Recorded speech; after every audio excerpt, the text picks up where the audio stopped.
Well, Chris, you're with me? I am with you. Good. Okay, I see on YouTube Beach is there, Subham is there. I'm really glad Subham is there because today is going to be some Hinduism related news that we need Subham's commentary on it. Mars is there. Will is there. His Holiness is here. GV, Julian, Will, Philly. So, I always get his name wrong. I see on Facebook, John is here. Khalid is here. Ismail is here. Hi everyone. How's our audio? Good morning, AR. Oh, thank you. That's sweet. Okay, cool.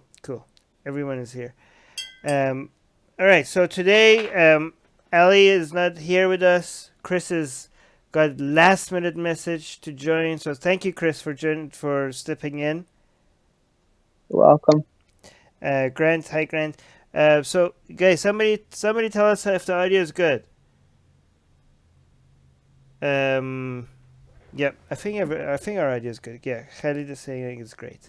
Cool. All right, so we're going to be covering the latest news on atheism, religion, secularism, Islam, Christianity, Hinduism, and we have some woo stuff today as well. But before but Chris, do you want to? Chris is usually in the live chat, so I really appreciate. He's nervous because we didn't give him much time to prepare. We just told him Ali can't make it today, and he just. By the way, thank you so much, Chris. Thank you for being available on such a short notice. Loud and clear. And by the way, also I'm hoping that at some point Subham, who's an ex-Hindu, gets to join us as a host, because usually we have an ex-Muslim, which is me, and Ali, and now Chris, who are ex-Christians on the show. And our show is covering Hinduism related stuff a lot more recently. And we do need an ex-Hindu co-host on the show. Just to give us, especially today, I'm going to pronounce some things and I'm going to embarrass myself. It would be great if we had Sopam or somebody else as a co-host on the show. Do you agree, Chris? Oh, I absolutely agree. I would love to see Subham on the show. Yeah. But he should first get a good connection and less background noise than the video he sent me before. But anyways, hopefully he'll agree to this at some point. Okay, let's see. What's the first news? The first news, let me actually bring up the summaries. I'm going to do... The first news is gay is not okay. Muslim dad slams school for teaching children gay is okay in fresh protests against LGBT lessons. I really think this is really a good thing to show more people how intolerant Islam is of gay rights. But let's see what the summary is. The summary is a Muslim dad flew into a rage during protests outside Parkfield Community School in Birmingham. He fumed to journalists, "Don't teach our children that gay is okay, because in Islam, gay is not okay. But we have to tolerate it. We have no issues against the person." Oh, this is what he continues to say. He says, "We have to tolerate it. We have no issues against a person who practices sodomy. Let him do it at home." Wait, isn't that a contradiction? He said it's not okay. Now he's saying we have no problem with it. So you're saying it's okay now. So we should ban you according to your own standards. Anyways, just to make sure we're not misrepresenting this guy, I'm gonna play the video to see what exactly he said. The dad's outburst comes after parents took home 600 kids from school in March, following head teacher Andrew Moffat's, is that right? No Outsiders Project, an LGBT awareness program. The school has refused to axe the program, which has caused outrage in the predominantly Muslim community. Kudos to the school, by the way, for not backing down, right? Exactly. Yeah, let me see what the video... Let me just play the video. This guy seems like he's up to no good. Let's see what he has to say. Let me unmute this. Play. And don't teach our children that gay is okay, because in Islam, gay is not okay, but we have to tolerate it. We have no issues against the person who practices sodomy. Let him do it at home.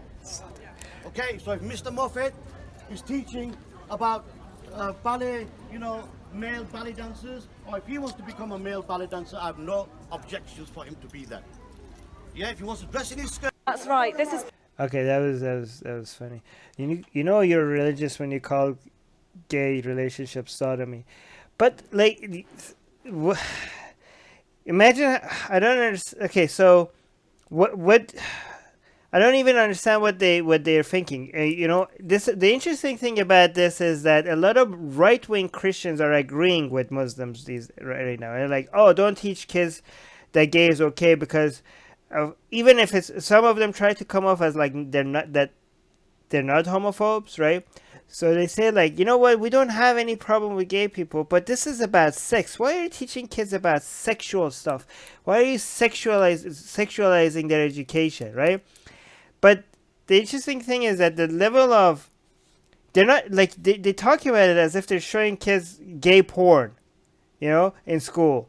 They're not, the level of sexuality that the kids are exposed to learning about gay relationships is the same level of sexuality they're exposed to when they're learning about princess falling in love with princesses, or straight. Like, how come the same parents don't come out and say like, oh, these children's stories where there's straight relationships moms and dads together. Wait a minute. How moms and dads together? They have children, so that means they have had sex. So why are you exposing my children to straight relationships? So why are they not angry about that?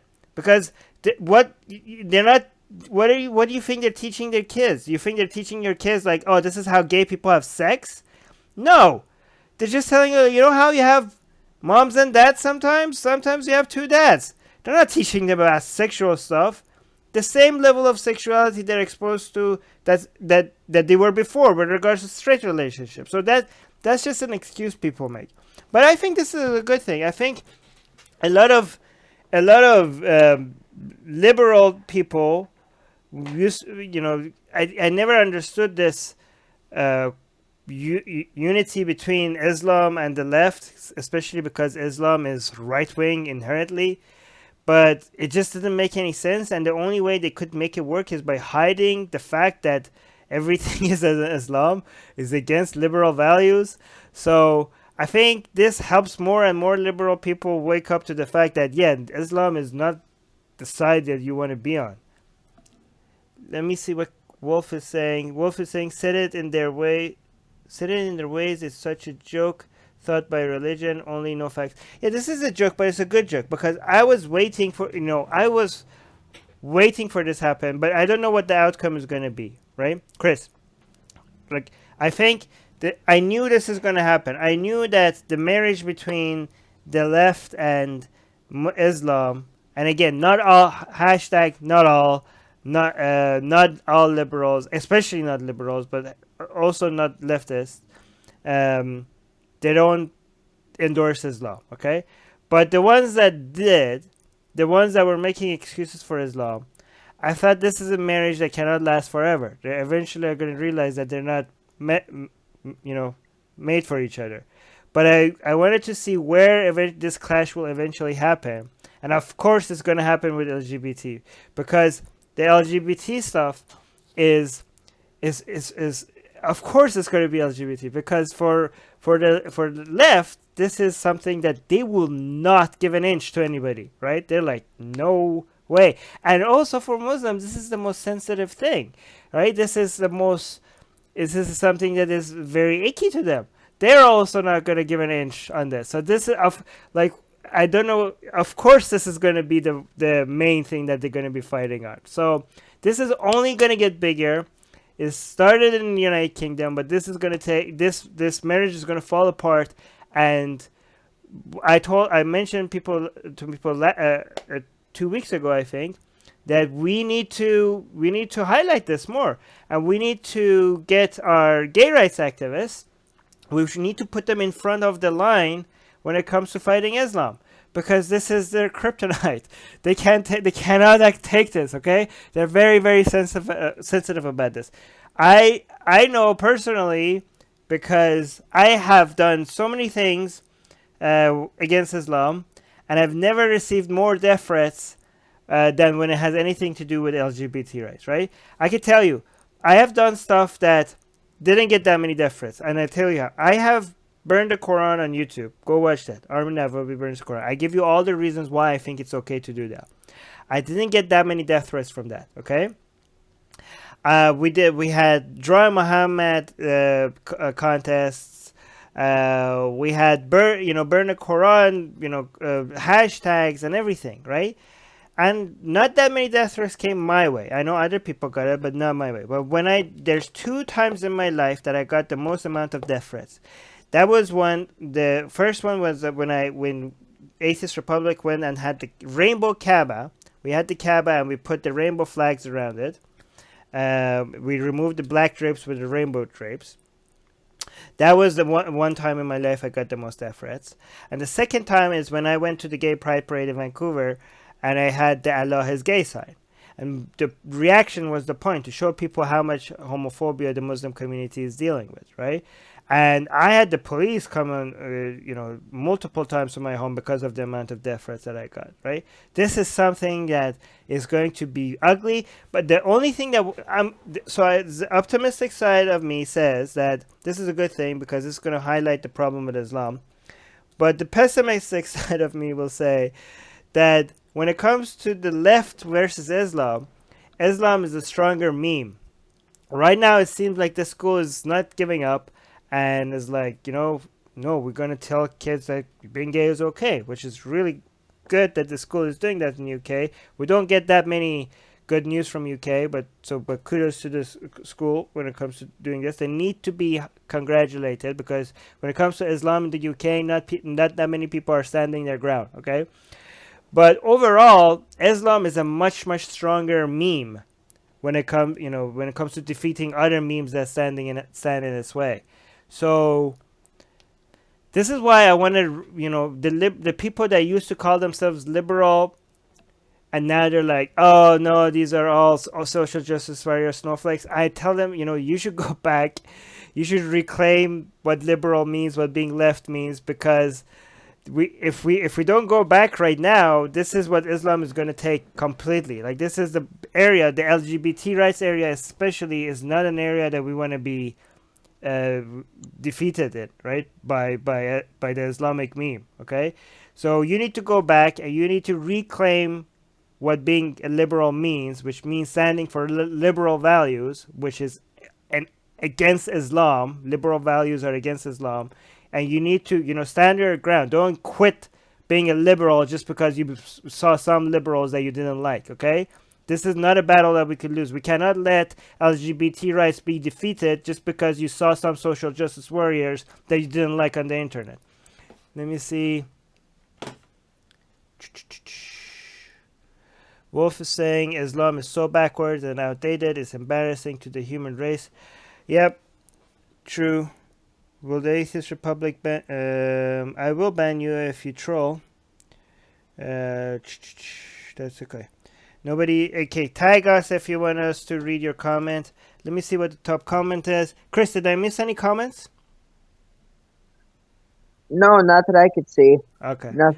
Let me add any comments if you have anything you want to add to what I said. Oh, okay, I can do that. Okay. Price is saying, the religion aside, I'm a bi-dad and an atheist, and I far prefer my kids learning about economics, STEM, I don't know what is it, civics, instead of what does this stand for? Socially acceptable studies. Okay, Price, that's bullshit, because Price thinks that because he's bi, that means that means anything. First of all, whenever somebody starts a sentence with like, hey, I'm a woman, or I'm bi, or I'm from Iran, and they think that means that whatever they're going to say after what now has more credibility, just be like, no, okay, just tell me what you have to say, and I'll judge it based on what you're saying. Whatever you are, it's not going to change how right or wrong you are, okay? So like, hey, I'm a bi-dad. Okay, who gives a shit? Tell me what your point is. And your point is wrong. You're saying that, oh, I don't want the school to teach my kids about what's socially acceptable. So wait, so let's what about right now in school they teach about like civil rights activists in the United States, like Martin Luther. That was part of history class for everybody, right? Like, or like when they teach you about Rosa Parks or about these other people that stood against, misogyny, homophobia, racism. You think all of these things are not important to teach the kids, to show like, hey, look, people, there are other people in history. Like, what do you mean? Like, social studies is part of an important part of every school, and what is it not important to teach people this important fact that some people are not straight? You know how many kids are going to be less depressed but by knowing that there's not something weird about them? You know how many kids have in school, when they see that everything is about straight people and they realize that they're attracted to the same sex, they're going to think that there's something wrong with them, or somebody else that discovers that they are attracted to the same sex, they think that there's something, they have a mental issue, that they can bully them. Do you know how important it is for all these kids to normalize this, to introduce them to people that live differently, think differently?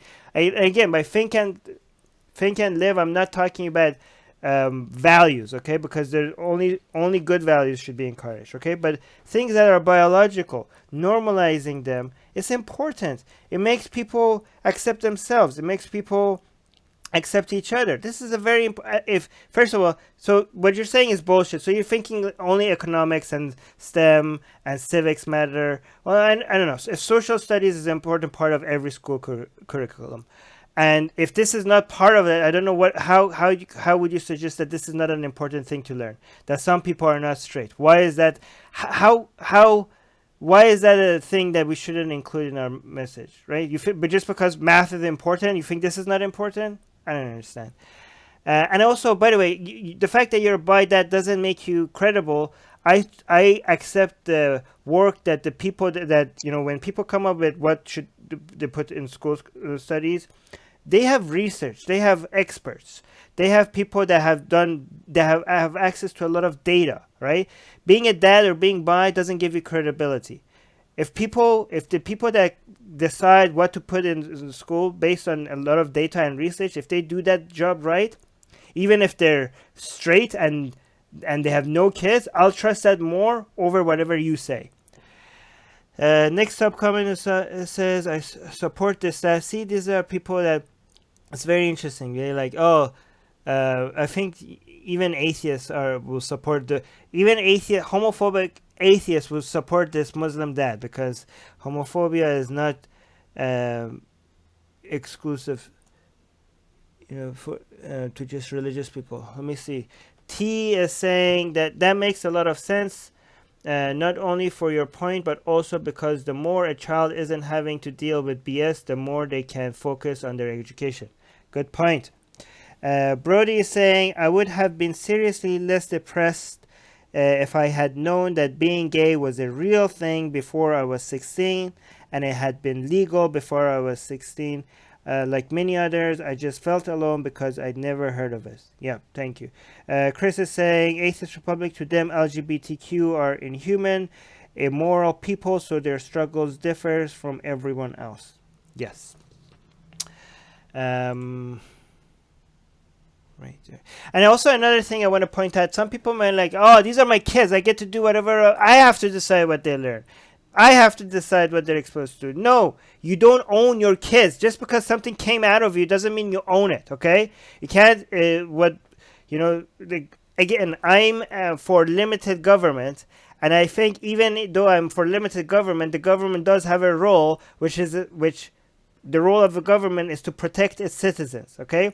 And the most important citizens to protect are children, especially children that are next to parents that don't know what's best for them, okay? So the citizens that cannot protect themselves and citizens that cannot make decisions for their own life are the main citizens that the government need to protect. And I say that as somebody that believes in limited government. And if you don't teach the things that studies and science shows that your kids need to learn, then you're not a good parent. And I go over the decision that the government makes over the decision that the parents make. Again, you don't own your children. Anyways, Chris, did you want to add anything before we go to the next news? Yeah, just that the dad's contradictions made no sense whatsoever.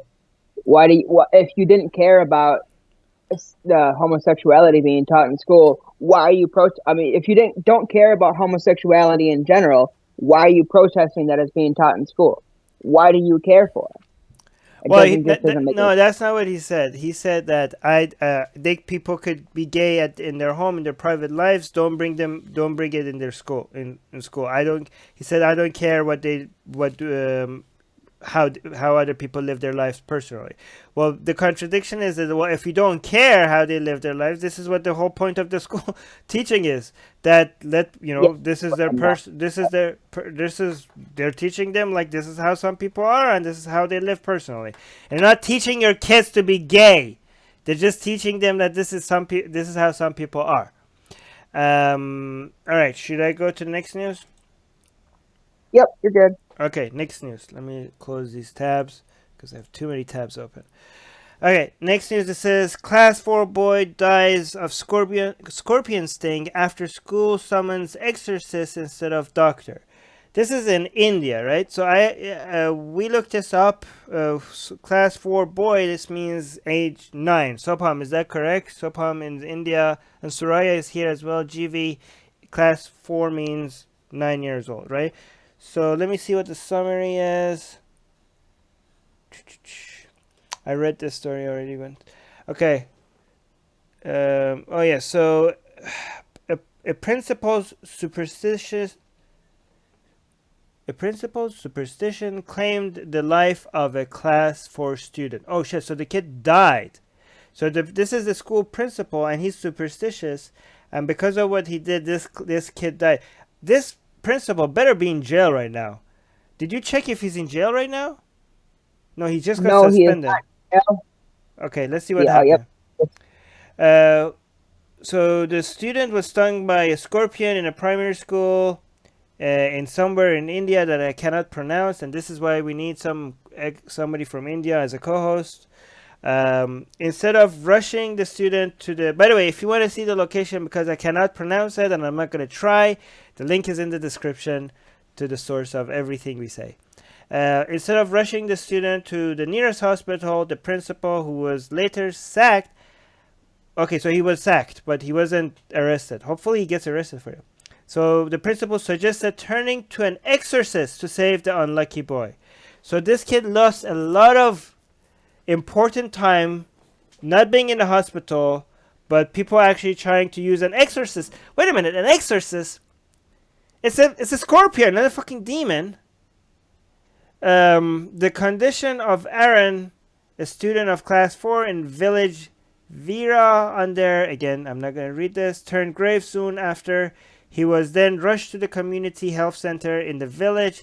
As the child was found to be critical, he was referred to again, I'm not going to read this, a medical college where he lost his life during the treatment. Seriously, if this man doesn't get some jail time, there's no justice in India. People, what the fuck? Is this a what thing? Is this just a local superstition thing, or a Hindu thing, or a Muslim thing? I don't understand. Anybody? Is Sopam still with us? Where is he's not commenting?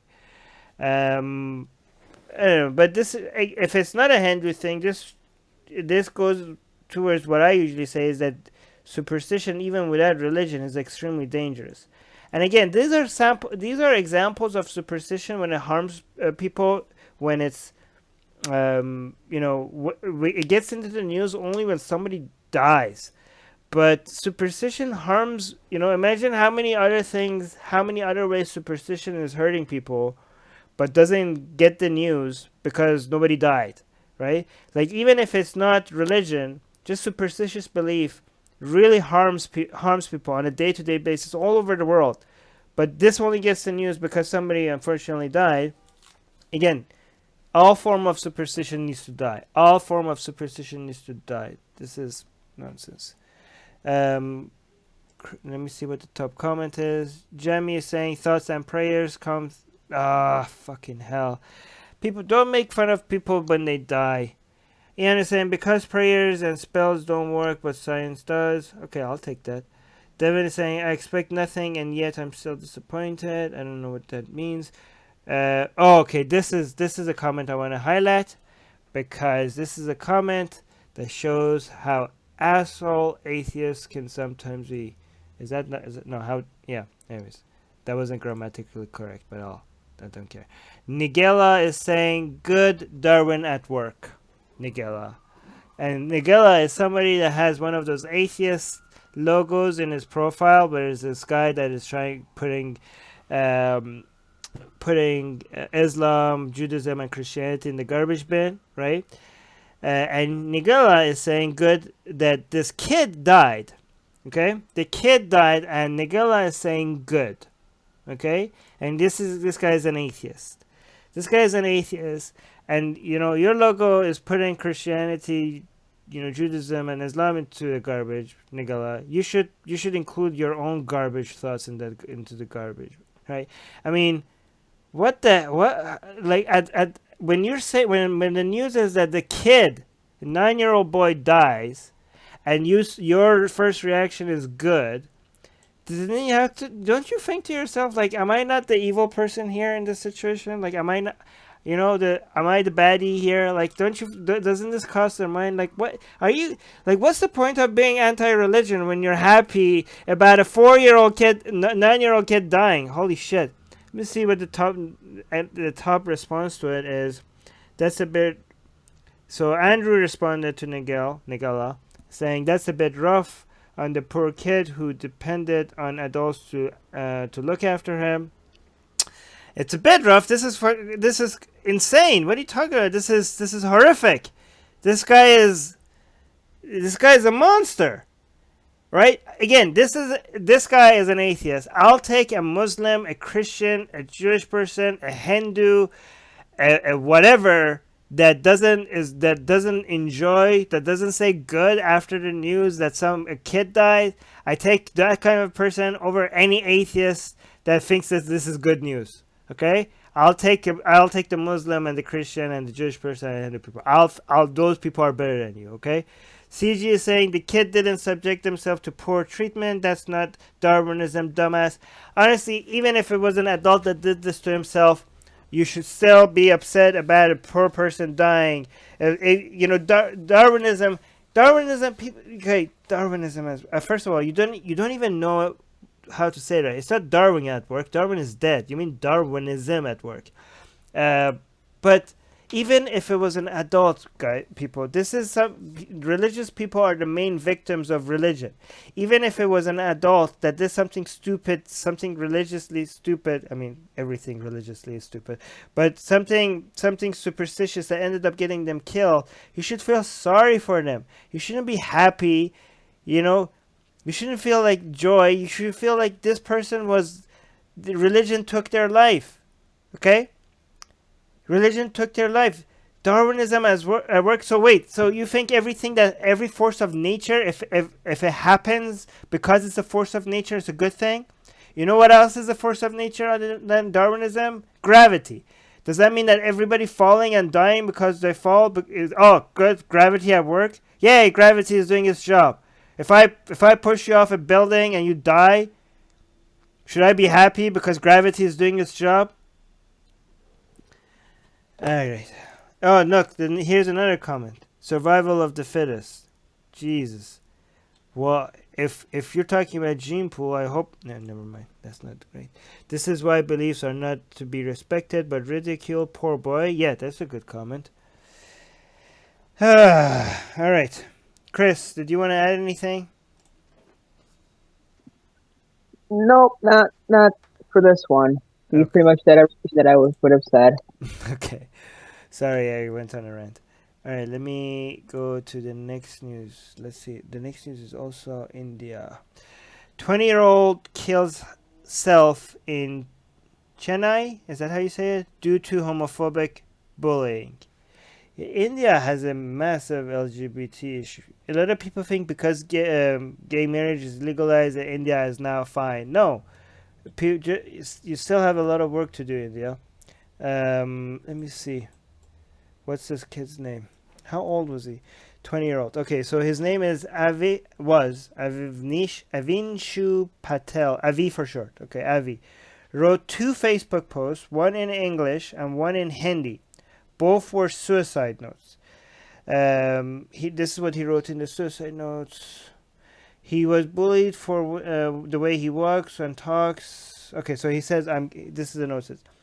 I'm gay, everyone knows I'm a boy, but the way I walk, think, feel, and talk, it's like a girl. People living in India don't like this.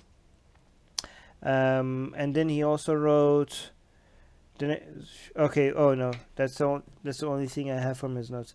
The next morning, the 20-year-old's body was found on some beach that I can't pronounce by the police. Avi's body has been taken back to his home in Mumbai by his parents. His death has once again brought to the fore issues of bullying and discrimination that queer people face on every basis. Okay, that's pretty sad. Do you think? Okay, so this is a huge problem in India, and I bet some people from India are going to blame this on colonialism for some reason. Everything in India is not India's fault for some reason. Does anybody know if this is something that people blame on Western intervention and the British imperialists that brought to India and gay people, they had no homophobia until it was introduced to them by British? Is this something that they say, or I'm just guessing that this is something they might say? Because based on my experience with Hindus from India in the past couple of months, there is nothing wrong with India unless it's something that the British Empire has introduced to them. Does anybody know in the live chat if this is one of them, the mass amount of homophobia that exists in India? Is that also blamed on the British Empire? I bet you, like in India, somebody, like if somebody just walking and they hurt their toe, hit their toe somewhere and break it, they're like, British imperialism. If it wasn't there, this wouldn't have happened. I don't know. I'm exaggerating. Soraya saying we can't even tell if it was suicide or a murder. Ooh, Soraya. No, Soraya, I think he has a suicide note. Oh, Sobham is here. Sobham, where were you when we needed you? Soraya. I was good. Okay, you're back. I don't know. Wait, was this news? Sobham, this is a news that you actually suggested. So Sobham usually has a lot of insights on Hinduism and India-related news. So now I'm going to ask again, Sobham, is the amount of homophobia that exists in India?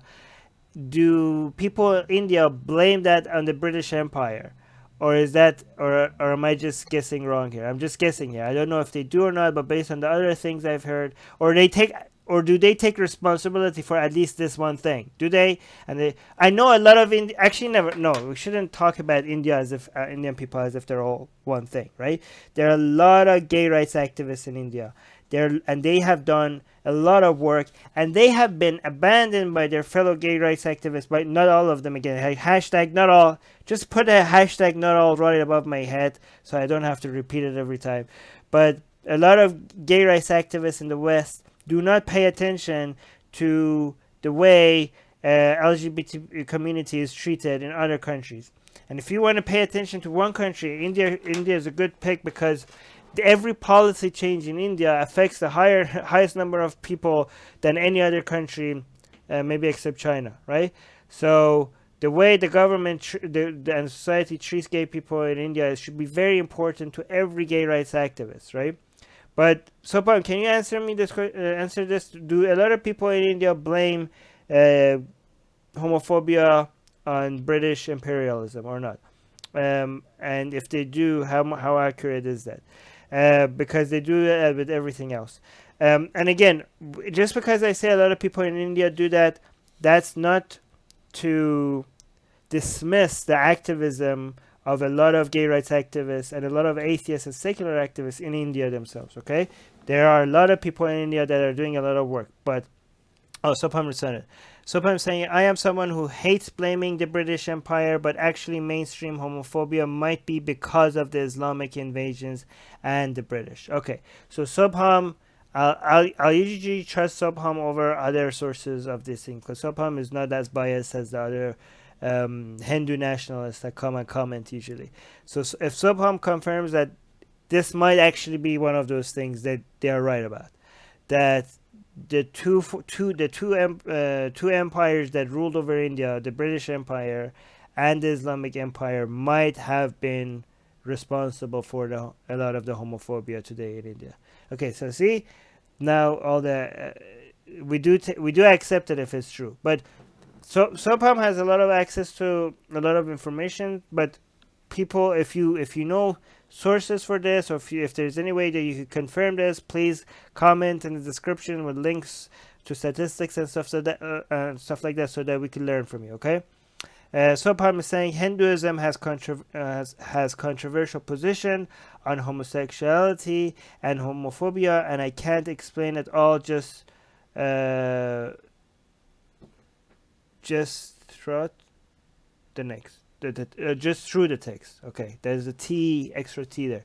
Okay, so Sopam is confirming that Hinduism does have some issues. Soraya is saying there is mention of gays in the Muslim empire's history. During the Mughal Empire, they actually allowed guys to exist in their reign. Gays, you mean? You said guys, you misspelled that. GV is saying the British criminalized homosexuality by passing Section 377, but most Hindus aren't homophobic because of the British. Okay, so I'm getting contradictory comments here from you guys, from people in India. But I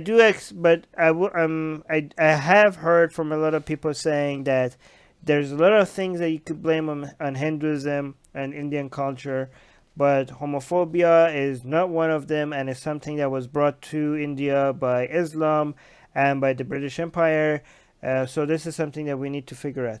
Sopam is saying, now even though mainstream homophobia might have come from the British, it can and obviously supported by some Hindu texts which say that being gay is not okay. Okay, so the Hindus do have in their text apparently saying that being gay is not okay, but what the British and the Islamic empires did is that they encouraged that and they made it mainstream. This is my current understanding right now. If you disagree, comment below. Let me see. Brody is saying, I know Queen Victoria was quoted as not believing that women could be gay because she couldn't see how they could have sex. Really? Is that true? That's interesting. Okay. Let's see what the top comment is. May our Lord and Savior save your soul. What the fuck is this? Why is that the top comment? Josh is saying, awesome. What the fuck is happening? Why are people happy that this kid killed himself? Holy shit. Okay, at least this is a top comment because the number one reaction to it is an angry reaction. What is wrong with people?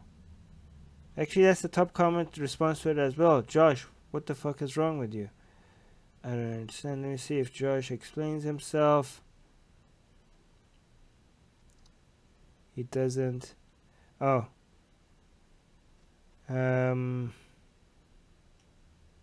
No, he doesn't explain himself. Apparently, he just doubles down. Oh, I am a conservative atheist. Okay, so Josh is happy. Okay, here's another asshole atheist. Okay, again, let this be an example that for people that think being an atheist makes you good for some reason. Okay, Josh is happy that this 20-year-old kid killed himself. And his response to the news was awesome with 1, 2, 3, 4 exclamation marks. And somebody asked him, Joey asked him, what the fuck is wrong with you? And Josh's response is, I'm a conservative atheist, a little more fun and hard to understand than a liberal one. Okay, this should be an insult to other conservatives, whether they're atheists or not, okay? I mean, I'm not a conservative, but I speak against conservative views. But now I'm going to try to defend conservatives in this situation because, Josh, you might be a conservative atheist, but I can tell you that most conservatives, when they hear the news, that a 20-year-old kid killed himself, they're not going to respond, awesome. Okay? So I mean, what the hell? Like, even, what, do you think this is what I think conservatives don't want you to be calling yourself a conservative. I mean, I'm not a conservative, but even conservatives, I think, are going to be like, no, Josh, get the fuck out of our community. You do not represent us. I mean, I'm not denying that conservatives have homophobia problems among many conservatives, but to say awesome to a kid killing himself, like, holy fuck. Holy shit. Anyways, Chris, what do you think? Two things. One, I think Josh should go fuck himself. Right.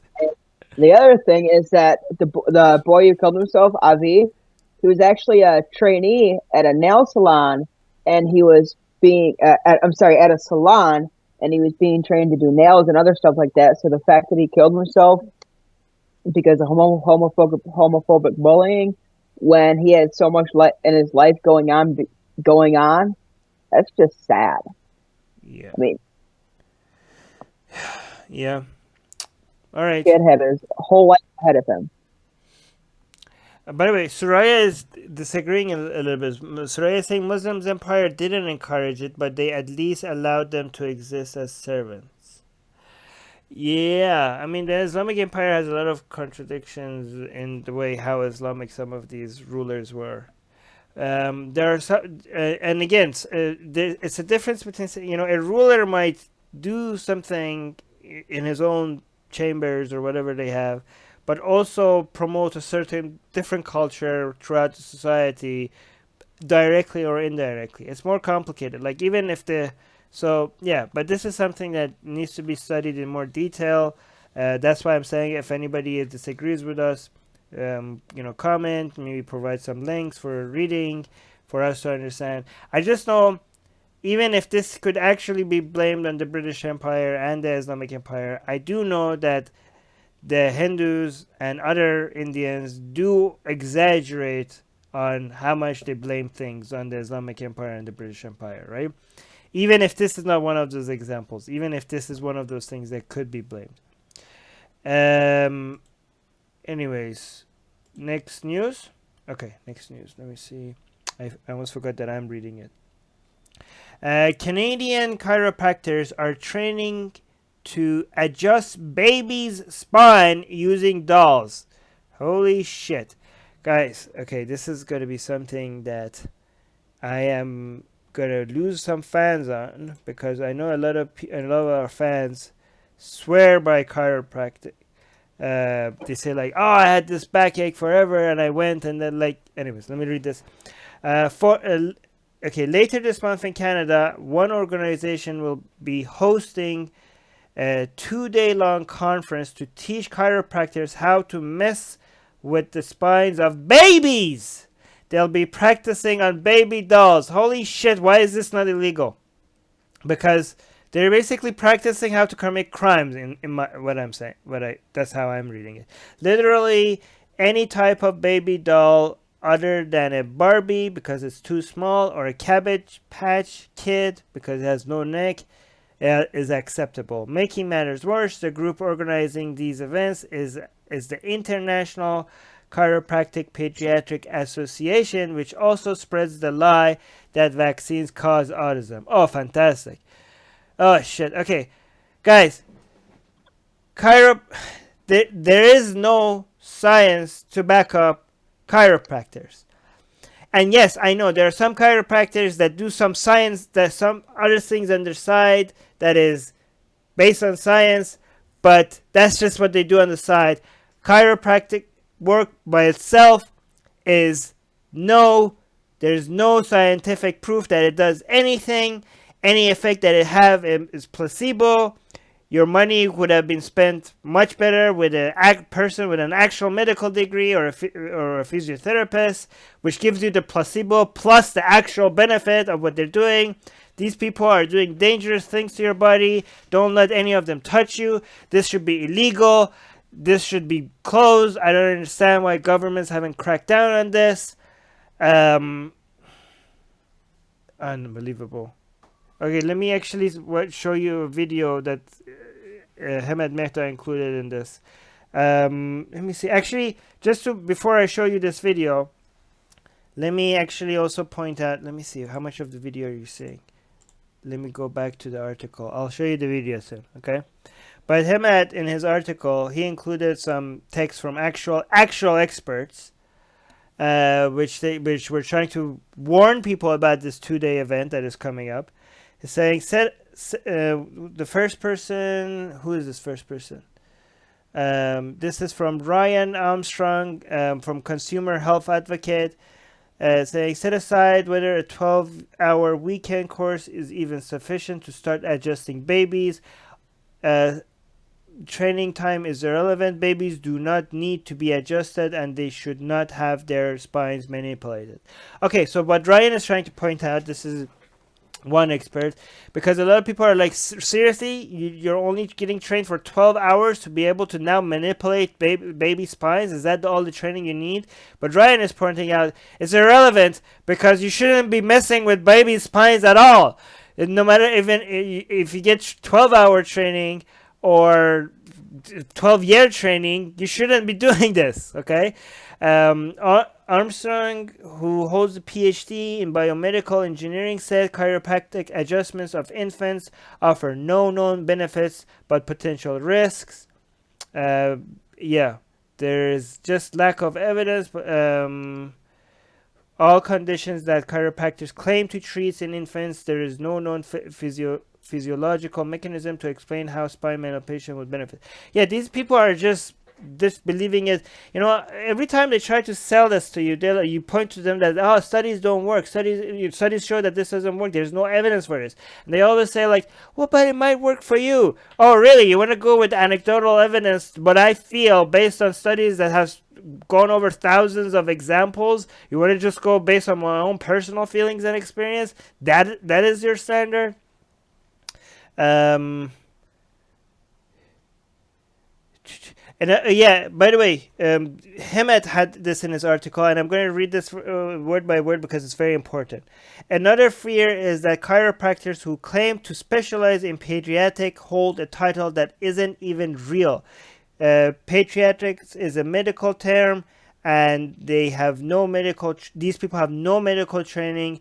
Any parent who allows baby to go through this should be charged with abuse. Yes, the parents should be abused. These people that are messing with your babies the whole organization should be shut down. These people should go to jail, and the kids should be taken away from the parents. Let me show you the video so you get as angry as I am right now, okay? Let me just show you the video. Okay, here, let me show you this video. Are you guys ready to get angry a little bit? Let me unmute this so that you guys could hear what the hell. Night, it's like she's a different person. So that night she just gets replaced by this evil baby. Yes, really, Yeah, really. absolutely. Yeah. And then last night went to 5 a.m. Yeah. See this here? I don't know if you can tell, but she's just got this real, very specific patch. It'll look more than that because she's so flexible. I'm going to have to get some extension in her spine. Okay. I'm going to take that contact there like that. I have to, unfortunately, just extend her a little bit to get it in the right place. That's why we be quick. That's why we be quick. Hey, darling. Hey. Did you hear the crack? Did you hear the crack in the baby's back? That was horrible. Jesus Christ. If I was this kid's mom, the mom was just sitting there. I would grab the chair and hit this guy in the head if I was sitting there and somebody was doing this to my baby. I don't even have a kid that I'm feeling protective over the baby. What the hell? Oh my god. Let me... seriously, this guy should be arrested. This is a baby. You know how sensitive their bones are? Holy shit, how is this legal? You know this is legal, right? What is our government doing? This is Canada. By the way, You know what? These people are moving to Canada from Australia because Australia had the sense to ban this shit, and Canada, where I am, this shit is still legal. Like, what the hell, Canada? Again, the reason why this is important is because when people think like, oh, if you give up religion, there's no source of bullshit anymore. If people are gullible and people don't demand evidence for what they believe in, they could cause serious harm. Religion should be the first. Once you learn that religion is bullshit, you have to go after other things to see, like, what other things am I believing that has no evidence for it. Soraya is saying, what the fuck, that's serious child abuse. Exactly, Soraya. Subham is saying, why is it that people are so attracted towards alternative medicine and treatment instead of real ones? Cost something else.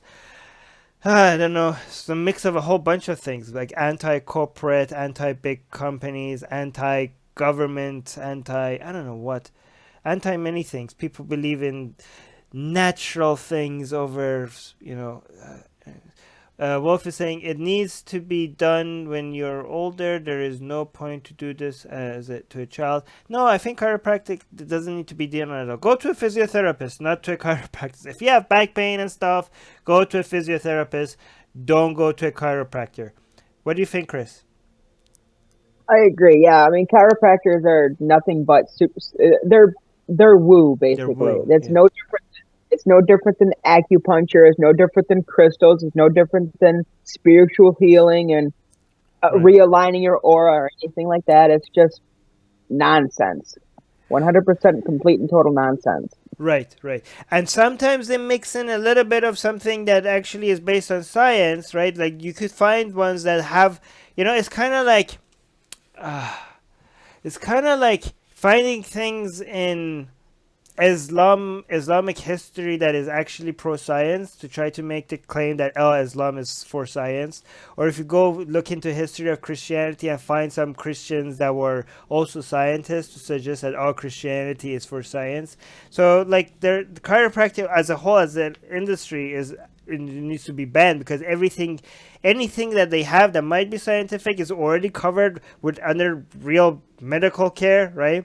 But even that little bit that they might have copied from actual physiotherapists and other stuff like that, that's dangerous, because it's giving validity to an industry that needs to be banned. And again, here's the top comment again is somebody that is using a personal example.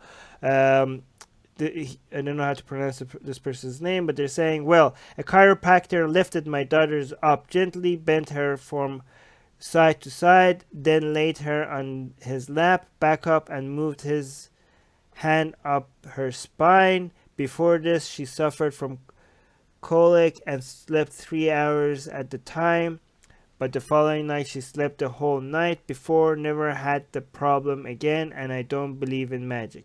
Yes, but you believe in anecdotal evidence, okay? Because for every single stuff, I could give you so many examples of people that came and said that, well, I had this problem, somebody prayed for me, and the next morning, nothing, all my problems were solved. I could find you thousands of examples of people coming out and saying, I sacrificed the goat to this Lord, I don't know what, and after that, everything was fixed. Or, somebody came and just took the demon out of me, and every time then I never had depression ever in my life again. There are millions of examples for all of this. What you said is not, whoever you are that I cannot pronounce their name, what you just explained is not a controlled academic study. It's just one person. It's not in a controlled environment. Other factors have not been taken into account, or there's no control group. You just have one person. Like, this is not how you conduct research, and this is not how you come up with conclusions. Okay, you don't believe in magic, but you do believe in magical thinking. So this is not how you come up with a belief system based on one example. Okay, you really think that people should think that chiropractor can do actually what they do works because of a sample size of one, and in an environment that was not controlled? Of course, you could have a car accident and all of a sudden something gets fixed in your body. Okay, so yeah, you don't go. That just anecdotal evidence is not a reliable way to come up with conclusions. Let me see if somebody responded to this person. And Dylan is saying this is much evidence as saying I prayed. Oh, there we go. Somebody come up with a perfect response. Dylan, thank you, Dylan. This is as much evidence as saying I prayed and my or someone else's X healed. Please provide actual evidence that Y X fixed X. Perfect response. David is saying 2 anecdotal stories don't mean shit. Oh, great, good responses. I'm happy with the responses in this one.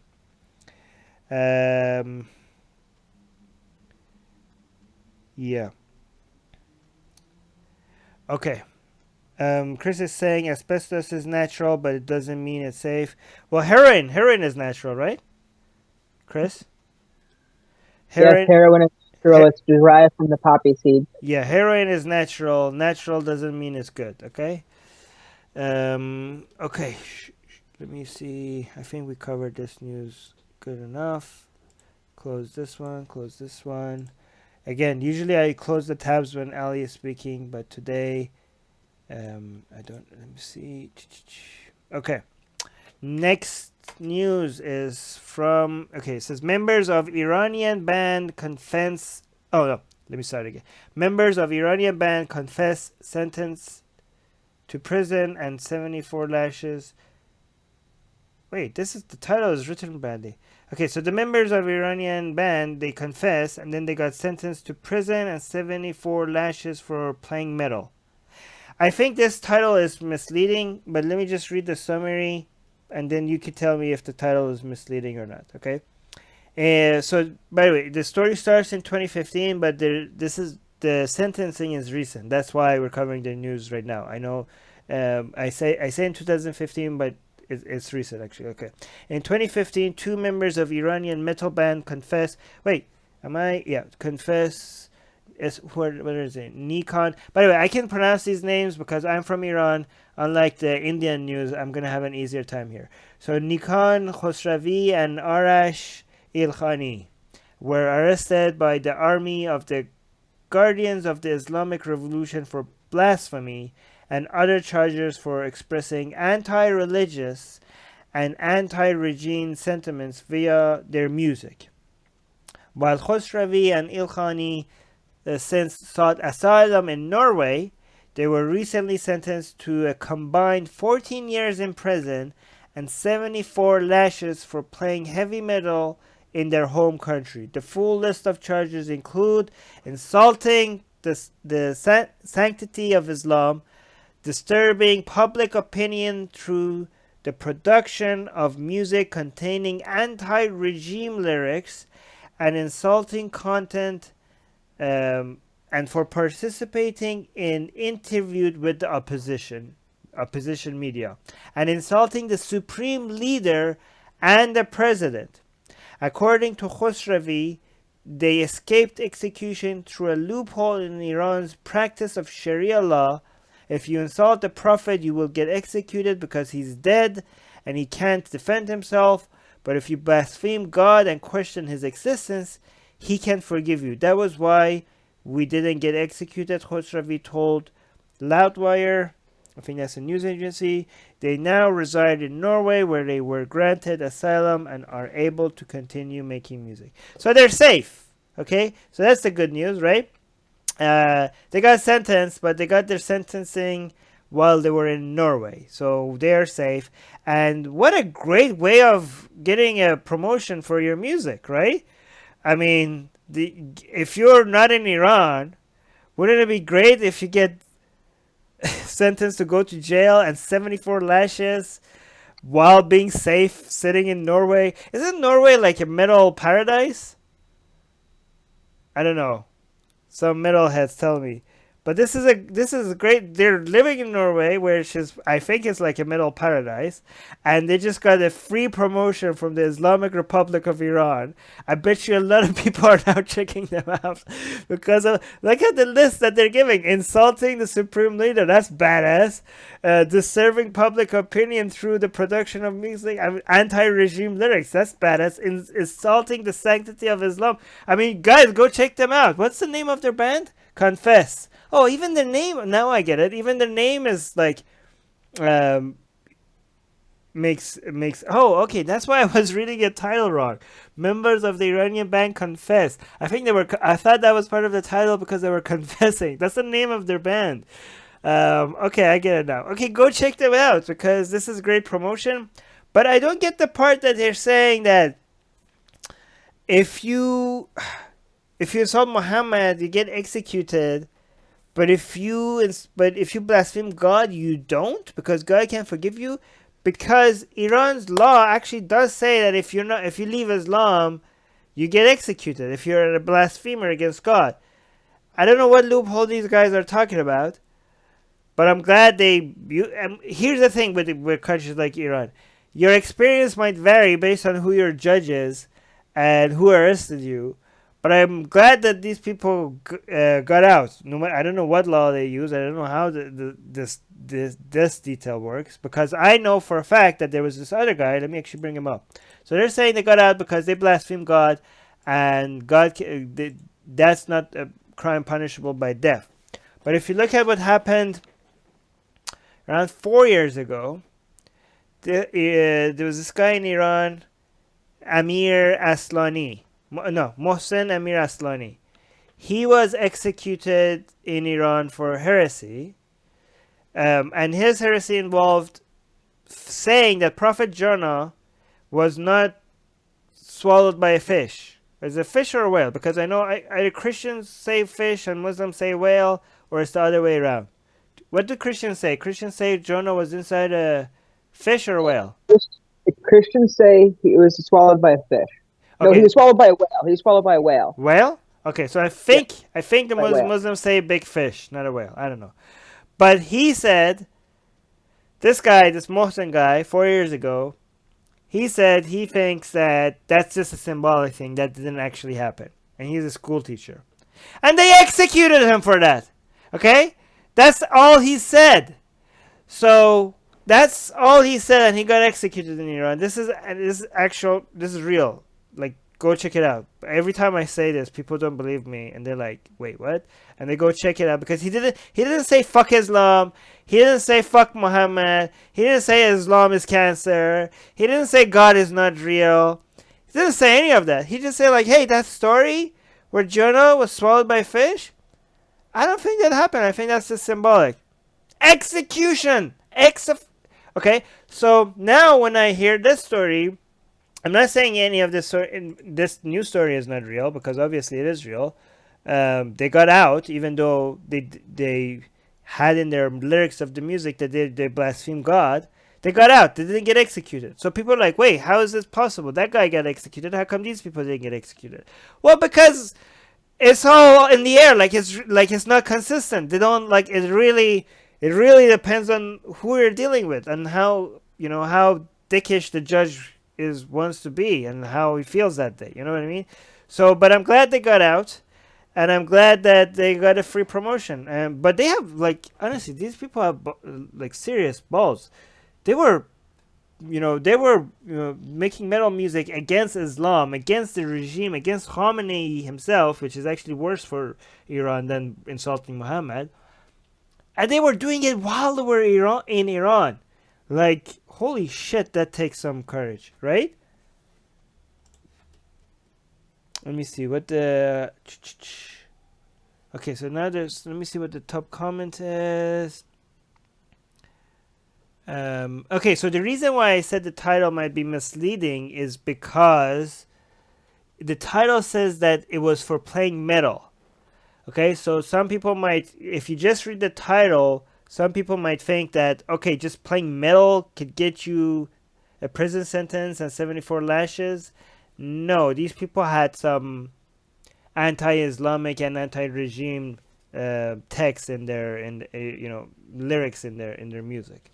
So that's why I think the title is misleading. Stacy saying, I think the band name is Confess. Yeah, okay, thank you. Should have read that earlier. Wolf is saying, do you listen to Metal Armin? No. Oh, Chris, I see you in the live chat.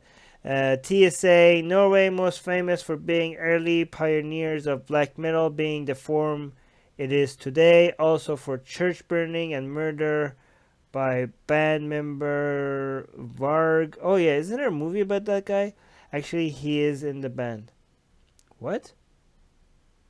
I don't know what you're saying. Okay. Yeah, Julian is confirming it was a fish. So if it's a fish for Christians, I think it's a whale for Muslims. Chris, do you want to add anything to this? I guess from the, I guess I was just trying to figure out why one of the band members got 12 years and lashes, but the other band member I think it was originally 4 years, but it got commuted to 2 years. Why the big difference in sentencing? I don't know. Maybe they ask who wrote their lyrics. Right? Maybe like who's responsible for these lyrics, and somebody like, I'm the lyric writer. That guy is just playing the drums or whatever, the guitar, right? So they're like, okay, the person that wrote the lyrics is the main criminal. So maybe that's why. Okay. Should we? I'm just guessing, by the way. I have no idea. I have no idea. Okay. I thought it was kind of weird. Yeah. Okay. Next news. A white supremacist set himself on fire while trying to burn down a synagogue. All right. Let me read the summary of this before we start commenting on it. Okay. Tristan, is that how you say it? Tristan Morgan was recorded on CCTV. I'm going to show the video, by the way. Okay, so just I'm going to show what happened. Tristan was recorded on CCTV splashing fuel through a window before taking the fuel blast of the explosion in his face. He then calmly walked away from the scene of the anti-Semitic attack, patting his signed head and driving off in a van. The footage was played at the Old Bailey in London, where Morgan was given an indefinite hospital order. The incident took place more than a year ago, but the footage was made public during his recent trial. He pleaded guilty to arson and charges relating to terrorism. All right, before we comment on it, let's just watch this video. Oh wait, I have to increase the size of the window for you guys to be able to see it.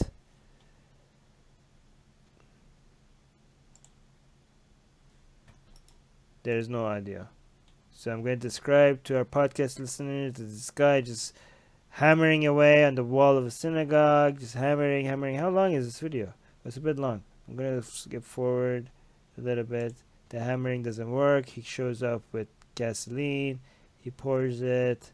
I'm describing it for people that are listening to this on our podcast, by the way. Pouring gasoline. Okay, I'm going to fast forward here. He gets the match. Okay, oh wow, it's going to be a huge explosion. Hold on. Okay, God. Whoa! Holy shit, did you see that? How did that happen? Let me do that. Let me watch that again. Hold on. Okay. Wait. That was way bigger than I thought. Oh, one more time. Whoa! This is Yahweh smiting him back. This is the whole. Oh, okay. He's gone. That was insane. Have you seen the video? I haven't. Oh man, I haven't watched the video actually. That was insane. Okay, I'm gonna say something a bit controversial. I thought this guy burned and died. Okay, before I read the news, when I saw the title, and I was prepared to say, and you guys let me know what you think. Okay, I was prepared to say this based on what I thought the news was gonna be. That if this building was empty, I would have rather the building burn down than this guy, even though he's a white supremacist, I'd rather the building that burn down than a human being burn down. Is that too controversial to say, given that we're talking about white supremacists? I think it's such an obvious comment. I think it's I personally think it's inhumane not to think like that. What do you think? I agree. You agree? I mean, a building can't feel anything, and building, even though it's a historical and it's been there since the 1700s, a building can be rebuilt. Right, but is it? Do you think? I mean, to me, this is a very obvious statement. But do you think it's controversial to say? I'm pretty sure we're gonna get attacked for this. But to me, it's so obvious, and it shouldn't be controversial to say that I'd rather an empty synagogue with no people in it, between an empty synagogue burning to the ground and a white supremacist burning and dying, I'd rather an empty synagogue being burned to the ground. Is that a controversial thing to say in 2019? Or is that obviously? I would think that it's an obvious thing to say, And but you know how people can be. Right. Some people might say that's controversial. Right. I mean, we're talking about bricks versus a human being, right? So I think it's pretty obvious. People are like, oh, but he's a garbage human being. Yeah, he's a garbage human being, and still a human being, right? Sopam is saying, Armin, I agree that just an empty building burning is not as bad as a person dying. Exactly. Darko is saying, I was expecting a burning bush. Pretty disappointed. Well, actually, this is not much like the burning bush, but it is like when Ramesses was coming at Moses, and right when the Red Sea was cut and the pathway was open for the Jews to go through.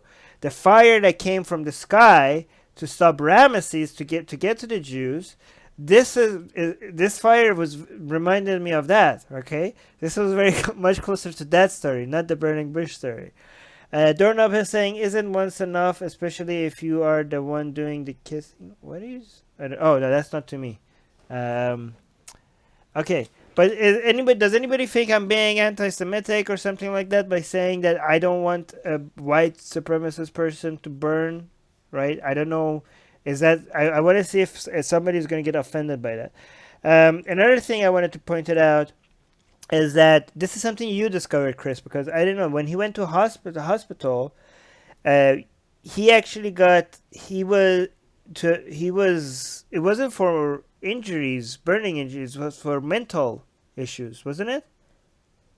Yes, it was for mental issues. He got sentenced to the hospital indefinitely. Right. They said. So, so the example I gave was for a white supremacist that doesn't have mental issues, okay?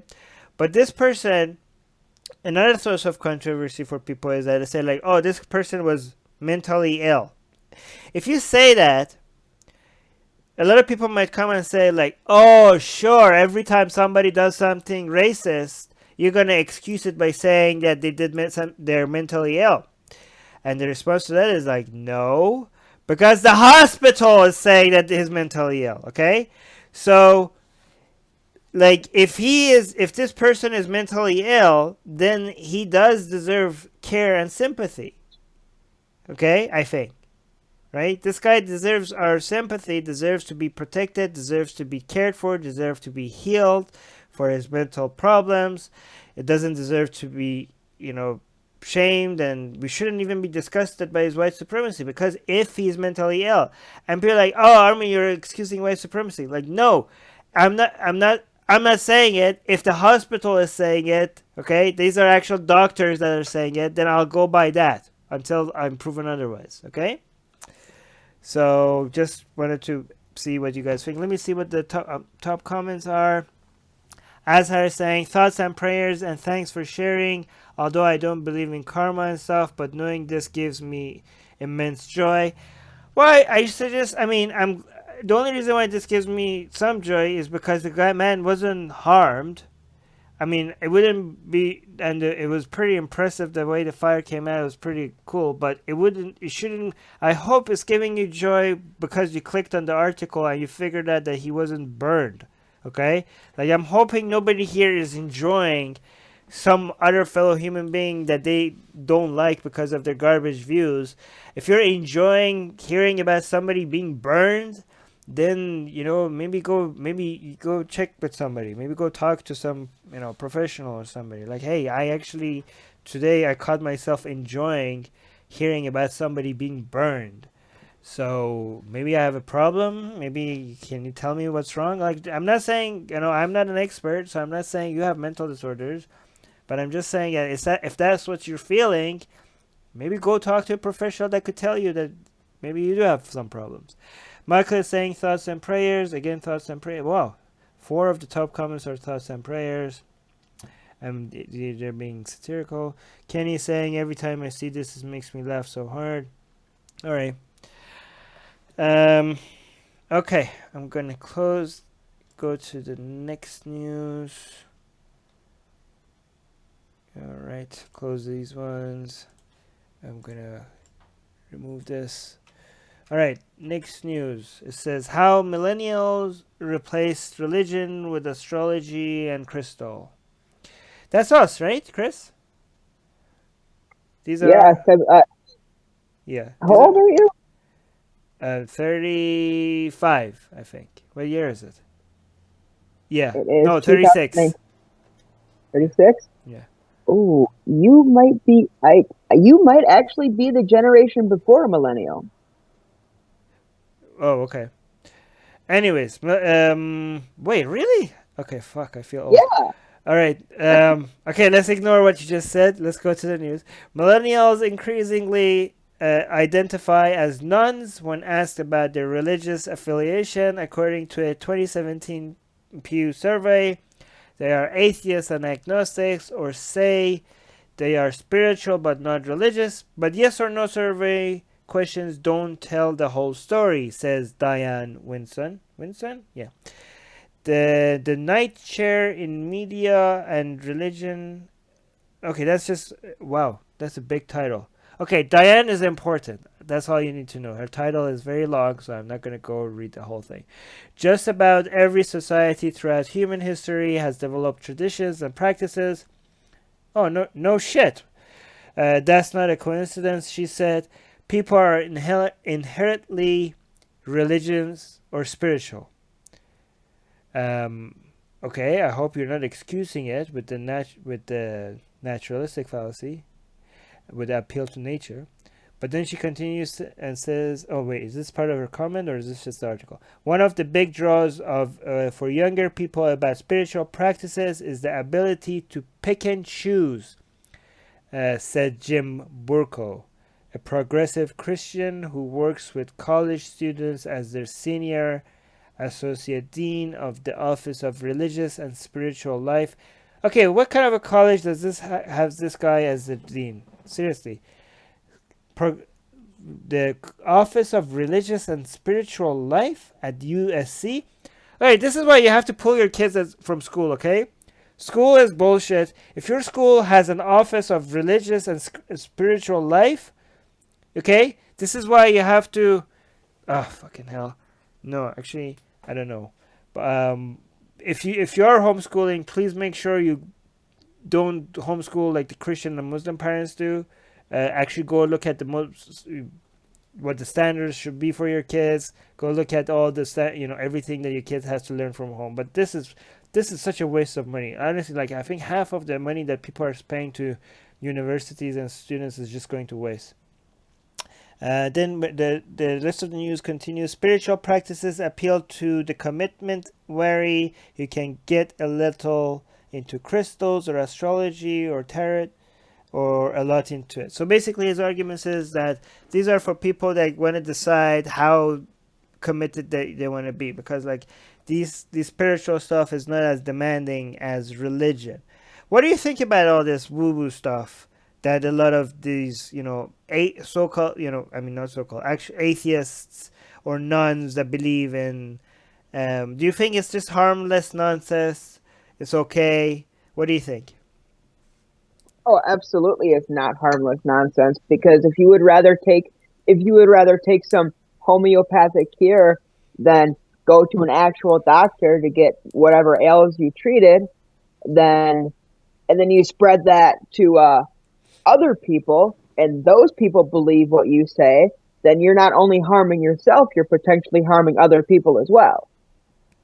Yeah, and it's extremely, because what people don't understand is that is the main problem of all of this is gullibility, right? So when you have gullibility, there's a lot of things that could grow on it, right? You could sometimes it comes off as, I don't know, believing in alien abductions. Sometimes it come off as something as dangerous as Islam or Christianity. Sometimes it comes in as believing that tea leaves could tell your future. But the thing is that you don't really have much control of what grows out of this fertile ground of gullibility. What you have to do is just get rid of that gullibility. You know, you don't have much control of what grows out of it. It's just very random. It's very dangerous. Sometimes some plants are more toxic than the other, the ones that come out of this fertile ground, right? What you just have to do is, like, you know what? We're just anti-bullshit, and we have to teach people how to recognize nonsense from facts. That's what we don't pick and choose and see what's more dangerous than the other one. We have to go at its roots. We destroy the nonsense-making machine of gullibility at its root before waiting to see what comes out of it. Okay? That's my philosophy. Does that make sense? I think it makes sense. I think it makes absolute sense, actually. Okay. Brett is saying no one has died in the name of stones and crystals. This guy is actually saying against my views. What I just said. So Brett is saying, Brett continues and saying rights and freedoms are not stripped away because of feeling energy. That's the difference. Okay, I mean, I already responded to this. If you believe that crystals heal you, first of all, that by itself is extremely dangerous, just by itself. But even if it wasn't dangerous, somebody that believes in bullshit just so easily. Okay, let's go. Brett doesn't give you a good example. If you think crystals have healing powers, you might actually use crystals instead of real medicine, and that could be extremely dangerous. Didn't we lose Steve Jobs to this kind of nonsense? Yeah, Steve Jobs lost his. Yeah, we lost Steve Jobs to this way of thinking. He died because of this, because he believed this kind of bullshit, right? So don't say it's not dangerous, okay? It is dangerous. But even if I can come up with nonsense belief that is not that I can think of a dangerous result. For example, like palm reading.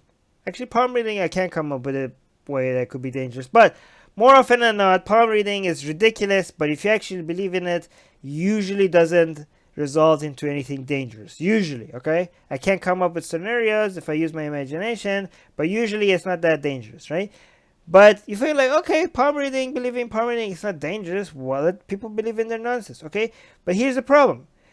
If you are that gullible that you believe in palm reading, if your standards of accepting what is true is that low, then if somebody else comes and says, hey, vaccines cause autism and don't vaccinate your children, to me that's a sign that you're gullible enough to believe that as well. If you didn't demand evidence for palm reading, you're not going to demand evidence for this. It's very likely that you're not going to demand evidence or good evidence. You're not going to recognize what's good evidence when it comes to deciding what's best for your kids. And that is absolutely dangerous, right? So even if you don't treat like believing in palm reading, for example, as something dangerous by itself, at least treat it as the sign for something dangerous that exists that could cause potential harm. If somebody believes in that, then these are people that could be taken advantage of for politics, for being conned, for believing in movements or, cults or anything, or anything, things on it, or even chiropractors, right? Or like things that they're gonna waste their money on, diets that don't work because they're gonna get their kids to eat stuff that is gonna be unhealthy for them.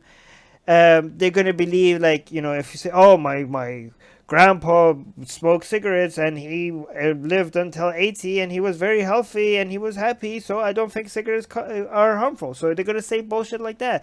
So even if you see, what I say is, if we allow belief in harmless nonsense without evidence, we're also opening the door to harmful nonsense without evidence. Okay? So our standard is just say no to nonsense. Okay? And just say no to the source of nonsense. Do you agree with that, Chris? Absolutely, I agree with that. Yeah. I would rather. Yeah. Go ahead. I would rather get evidence for somebody else's claim than just to objectively believe what they say. Because if you believe what somebody says over a claim instead of actual evidence, right, then Brody is saying a palm reader could tell you have a long lifeline, so you do dangerous extreme sports and die young. Okay, Brody came up with an example. Soraya is saying it will harm people occasionally. How will that be harmless? It allows to exist the beliefs that are detrimental to the society. Actually, here's the claim that we're making, okay? And this is not an extraordinary claim, okay? The more your beliefs matches reality, the better it is for the society. Is that really is that not a simple claim? Is that, forget religion, forget everything, okay? Forget like what kind of nonsense people believe in, whether it's religious or not religious, okay? Is it not an obvious claim to make that if more people believe more true things, society will progress faster and more people will live better lives? Is that something that needs to be disputed? Honestly, like, I think it's a very, I think it's a pretty obvious thing to say. I don't know who would be against, who would claim anything against it. I don't know, but we'll see. If you disagree, comment, and I'll check out the comments on the YouTube later when it's not live and see what you have to say. All right, next news. Oh shit, this is the big one for today. So Palm, are you here? Are you ready for this? Okay, this is I have a video to show for this one as well. Okay, on video, 24 Thrashed forced to say Gau Mata Ki Jai. Did I say that right? Gau Mata Ki Jai in somewhere in India. I can't pronounce where this is, but this is somewhere in India.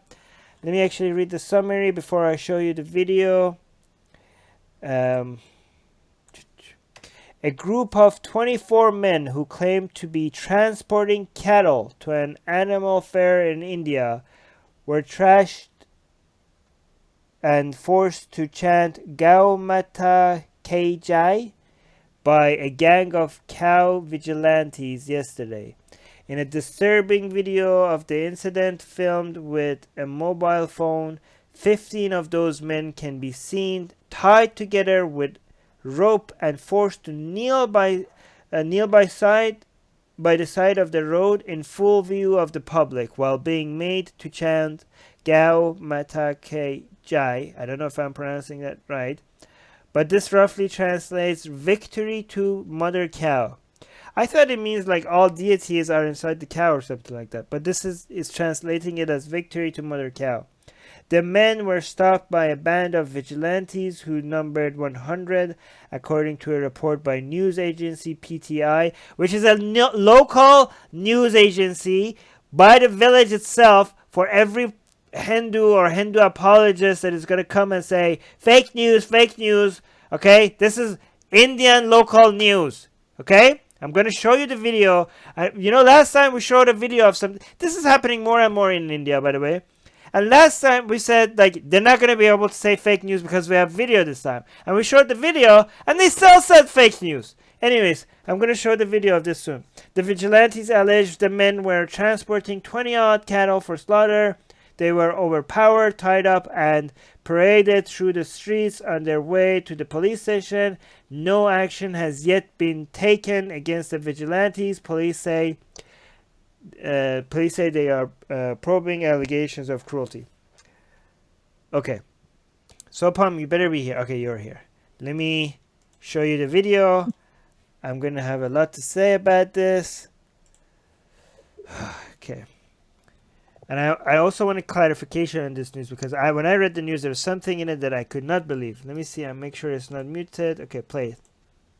To Madhya Pradesh. Now, there's a Congress government here, and recently in the assembly, a bill against lynching, mob lynching, was actually passed related to cow slaughter. But now what's happening is that we've seen that over 20 people, so-called cattle smugglers, were again caught by self-styled vigilante groups. They were beaten up and forced to chant Gau Mata Ki Jai. Interestingly, now this group of over 20 young people had mixed people. They were Hindus and Muslims, all of them beaten up, thrashed, and asked to chant Gau Mata Ki Jai. And now the police have filed cases against these men who were beaten up, saying that why were they allegedly dealing in cattle. So far, no arrests have been made for the people who actually beat them up. Okay, show the video. 24 men beaten, tied with ropes and paraded by their attackers. And when even this was not enough, the mob forced these men to kneel by the side of the road and chant Gau Mata Ki Jai.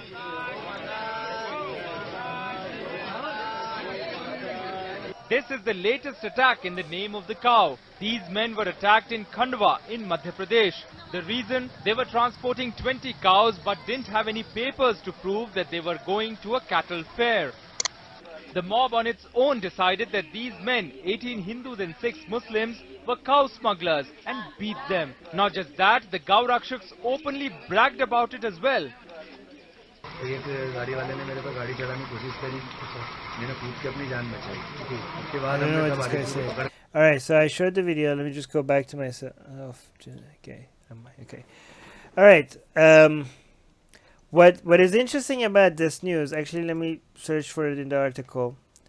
If I search for arrested, what it says, it seems. Correct me if I'm wrong, but it seems like the people that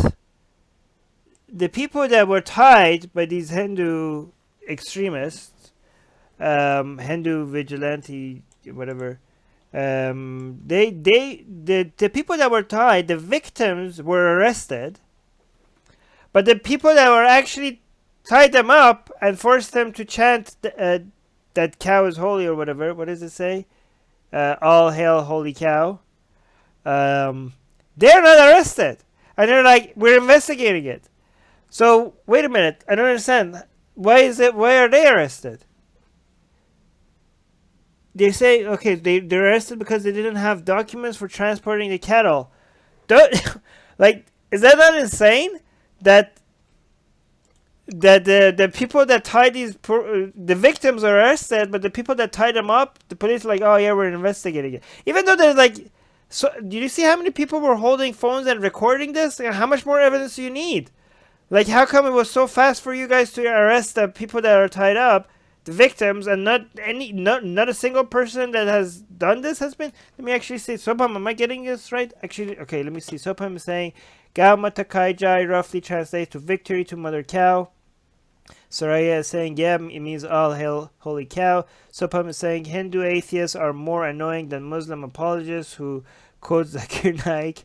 GV is saying, there was another incident a few days ago. Children in the madrasa playing cricket were beaten by BJP. By the way, for people that don't know, BJP is the Hindu Nationalist Party of India. Is their extremely, right-wing Hindu extremists, and they're, the president is Modi is part of the party, and it's getting really crazy in India. BJP youth wing and forced to change. Okay, so this is like this is just one of the many examples. This is happening a lot right now in India. Okay, there's just so many of them. By the way, a lot of people are, you know what, Chris, you know what are some of the responses are going to be? They're going to be like, oh, but look what Muslims did. Look, they're going to give us some news articles about what some Muslims did in India. Okay? And you go like, oh, here's another, here, like, so they are trying to excuse tying people up and forcing them to chant Hindu chants by showing some crimes committed by Muslims. They think that's actually a strong defense. I mean, I don't know what to say to them. Like, it's so stupid that you have to see my Facebook and Twitter feed, Chris. So many Hindus are angry with me that we're actually now covering this. And so many people are emailing us, tweeting at us, and half of them are like, but what about Muslims? But what about Muslims? Oh, here's another, he's sending me a news article after news article about what Muslims are doing. I'm like, okay, based on that argument, then Muslims could also now go and say, but what about Hindus? Everything they're doing now, is the game who's committing the more crimes? Is that the competition you guys are playing? Sobham is saying they didn't have proof of cattle fair. It's just an excuse used by the attackers. So these people are these people that are attacking random people in the streets. They are not the police, okay? These are just a Hindu mob, and they're just showing up and they're asking for documentation. Who the fuck are you to ask for documentation? You're not the fucking police. And they're tying people up because they don't have documentation, because it's not about the documentation. They really want to beat these people up or tie them up in this situation because they are offended that they're selling cows, okay? But they're just hoping that they don't have documentation so they could do this. But, you know, like, oh yeah, we tied them up because they have no documentation. Go fuck yourself. You're like, why are they not arrested? Why is the police like, okay, fine, they don't have documentation, but what the who the fuck are you? Why are you tying people up and forcing? Another thing, a lot of people are like, oh, they did something illegal. They have no documentation, so this is justified. Really, it's justified to force people to do religious chant while kneeling on the ground because they didn't have documentation? Like, these people's standards and making excuses for this. I mean, this would be headline news if in the United States, for example, imagine this. Imagine how much international attention this would get. If in the United States, okay, some people like in the South, some white supremacists or whatever, were looking for immigrants and asking people for documentation, and they finally found some illegal immigrants that don't have documents on them, and they tied them up in the United States and made them kneel on the ground and forced these immigrants to chant, to say like, oh, Jesus is Lord. Like, let's say they got a bunch of Muslims and they tied them up and forced these Muslims to chant Jesus is Lord. You know how much international attention that would get if something like this happened? You know how much the regressive leftists would be, you know, happy about becoming more relevant? This would be like a gift to them, okay? Because that's their devil actually did something that makes them more relevant. But when it comes to brown people being victims by other brown people, they don't care, because they don't care about their fellow human beings. This is not getting enough attention because the people that do virtue signaling and all of that, they don't care about other humans. It has to be their country. It has to be close to them. It has the enemy that is committing the villains that are committing the crime has to be the villains that they recognize, or the villains that they have defined their identity around. But this doesn't get attention, okay? This doesn't get attention, and this is happening. The rise of the alt-right people is not happening in Europe as much. It's not happening in the United States as much as in India. If you are concerned about the alt-right, look at India. This is, when we talk about India, we're not just talking about one country, just one other country. This is 1 billion freaking people that are victimizing a minority of their citizens that that when we say minority, people have to understand how many Muslims are in India, because when you say minority, we're talking about a large group of people, Muslims, okay? We're not talking about minority. This is affecting the change in India that is happening, is affecting more people than any of the trends that is happening in the United States and in Europe. If you care about your fellow human beings, you have to talk about this. It doesn't matter if you're in India or not. If people in India are like, oh, this is our country, you don't get to talk about it. Well, guess what, motherfuckers? This is our planet, and these are our fellow human beings, so we're going to talk about it. We don't give a shit that it's your country and not our country, okay? We're going to talk about it, okay? And thank you, again, thank you to people in India that are trying to get international attention to this. That are not so sensitive about their country looking good. Oh, India is so great. Hinduism is so great. No, they care about their fellow human beings more than the image of their country. So thank you to the people in India that are actually trying to stop this nonsense. Soraya is saying it creates a dilemma nowadays that do we have to talk for Muslims or for Hindus? They seem stubborn, and since BJP came in power, this moral policing and bullying have increased. Soraya, it doesn't matter if you're Muslims or they're Hindus. You speak for your fellow human beings, okay? You don't speak for these people because they're Muslim, okay? Or because they're Hindu. It doesn't matter if they're Muslim or they're Hindu. They're being tied up and being forced to chant some bullshit. That's good enough, okay? You're not taking the Islamic side if you're protecting Muslims from harm, okay? You're not taking the Hinduism side if you're trying to protect Hindus from harm by Muslims, okay? You're taking the side of your fellow human beings. That's what you're doing. D is saying maybe victims were arrested to get them safety away from the mob. Well, that's not what the news would say, but I'm hoping you're right, D. Sopam is saying punishing people for not following a particular religion and often killing them. ISIN sounds familiar. Sopan, I wouldn't go that far. It's important that when we recognize a problem, we don't exaggerate the problem. ISIS is a lot worse than this. Was a lot worse than this. I mean, still is, kind of. No, I mean, this is horrible. This is bad, but it's not ISIS level bad.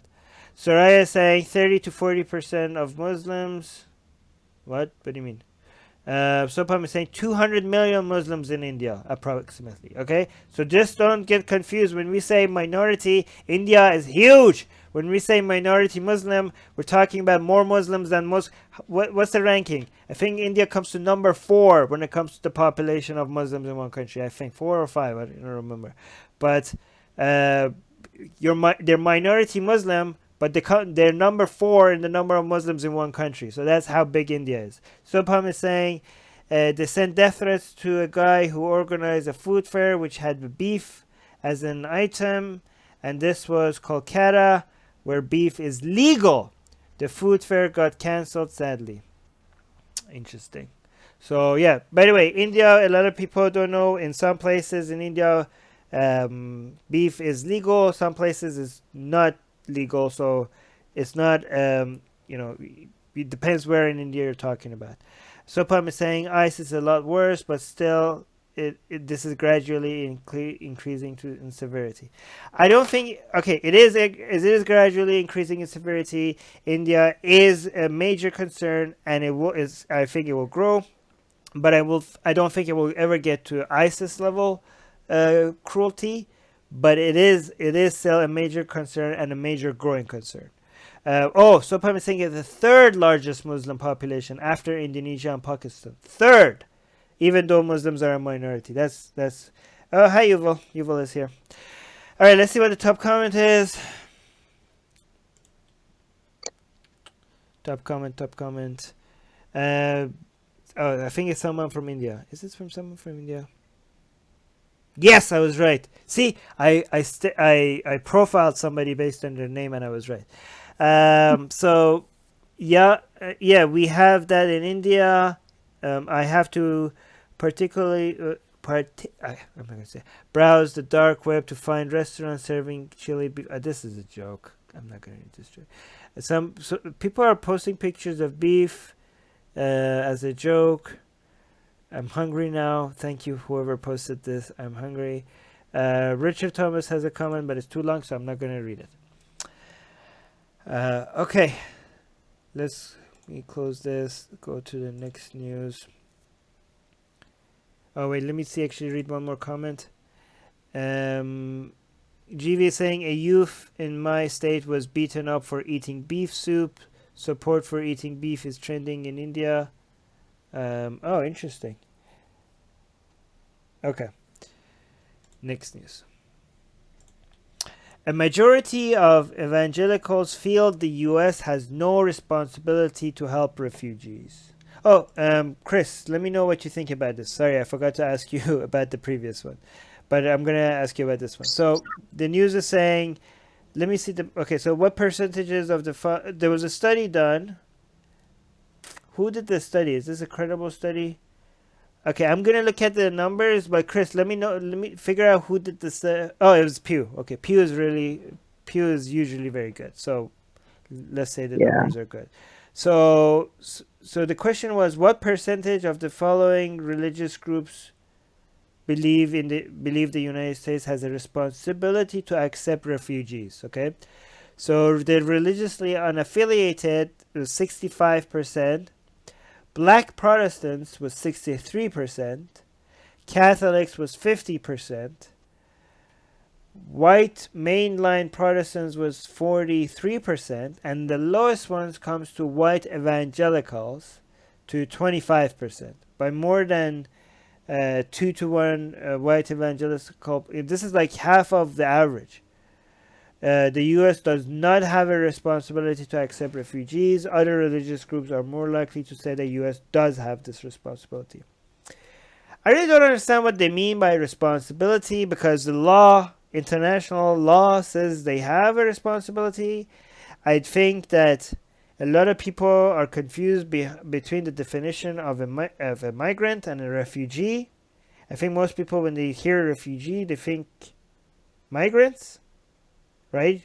Because if it's migrants, then legally they don't have a responsibility. But am I correct, guys? Let me know if I'm saying if I'm right about this. But if it's refugees, then by international law they do have a responsibility. There are laws that they have signed onto themselves. But if it's just migrants, then no, they don't have a responsibility legally. I don't know. The question is not very clear to me. Morally or legally? Okay, legally, yes, they do. It's a human rights thing. I think it was signed in 1951 or something, right? What's the name of it? I forgot. But with the United Nations, so legally, they're not. They have no responsibility to migrants, but they have responsibility to refugees. So people that are, they require they're either gonna be imprisoned if they go back, or they're going to be killed, or they're going to be in danger. People like that, they do have a responsibility. I think most countries acknowledge that responsibility. There are very few countries that don't. Migrants, they don't. But morally, what do we think? Morally, I think that's a different question, and I think this is what a lot of people are going to say, that these Christians are hypocrites. These Christians are hypocrites because how Christian of them that they don't care about the people that want protection, that want a better life, that want to running away from poverty. But again, this is for people that don't understand Christianity. Sorry about the siren in the background. But this is actually consistent with Christianity. Again, I'm not trying to defend this position. I'm just going to tell you why it's consistent, and then if you guys want, I can tell you what I think regarding to whether this is fair or not. Because Christians believe in personal charity. Okay, they don't believe so they don't think this is actually charitable to have the government, protect either migrants or refugees. Because this is like, it's not, they say like, yeah, we need to take care of poor people, and we need to take care of, migrants or refugees. I don't know, depending on who you ask, they might say migrants or they might say refugees. But this is what we have to do. If you get the government to do it, it's basically forced There's nothing virtuous about that. Like, it's forced, right? If you take other people's money and use other people's resources to help the needy, then there's nothing charitable about that. And the government is not doing charity because you're taking other people's money by force. It's not your money. If you pay out of pocket and help people, that's when you're helping other people. If you take other people's money and then help somebody, then that's not charity. Not that person didn't do anything charitable because they didn't give it by choice, and the government didn't do any charity because the government also took other people's money. It wasn't. So they say they believe in personal charity. That's what they think, right? They think like, yeah, we care for refugees. We think that as a Christian, I will take them in my home, protect them. But government force. This is what a lot of them might say. Okay, say Jesus told us to be personal charity, not government mandated. Free for all kind of situation. So that's what they would say. Okay, what do you think, by the way, Chris, about this? Well, a lot of things actually. I think that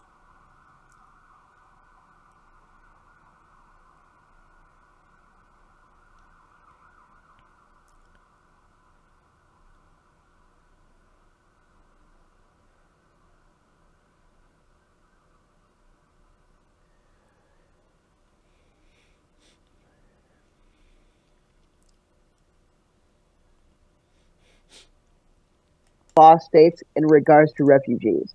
And they also, I would have to imagine, they also think that refugee and migrant, in their mind, are the same thing, which is completely wrong. Wait, do you have guys? Can you hear Chris? Brody is saying, yeah. Okay, it's back. Go on, Chris. Go on. Okay, good. I was saying that I think the reason why a lot of these people chose no, it's more specifically the white evangelicals, the reason why they chose no is because they were thinking of it from a more moralistic point of view than an actual lawful point of view. So they probably don't know exactly what the law regarding refugees actually says. Right. And the other thing is that you've seen this a lot with the far right in regards to immigrants and migrant people, especially coming from Mexico, is that they'll say they can't claim refugee status if they're coming in from Mexico, and right, which shows that they don't actually know what the difference between refugee and migrant is. Wait, but isn't that true though? If you're coming from Mexico, you can't claim refugee status because Mexico is not like there's no wars, like people are not being I mean, unless you're one of those member of those drug cartels or something like that, or if you want by one of those cartels. Most people coming from Mexico to the United States, most of them are technically not refugees because they're not going to be killed if they go back to Mexico. Actually, and a lot of the people who cross the border illegally, so to speak, there's actually a fee you have to pay to the cartel before you can actually cross the border. It's like $8,000. But most of the people that are crossing the border, they're not going to be okay.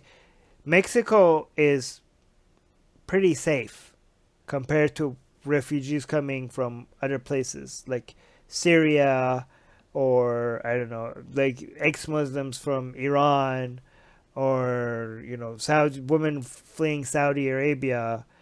These refugees that are at the border in with the Mexico and United States, I'm not saying they shouldn't want to come here. Obviously, anybody if you look at your family and want a better life for them, you're gonna do anything you can to make their lives better. Okay, and I see, if you put yourself in their shoes, you can see why they would want to do that.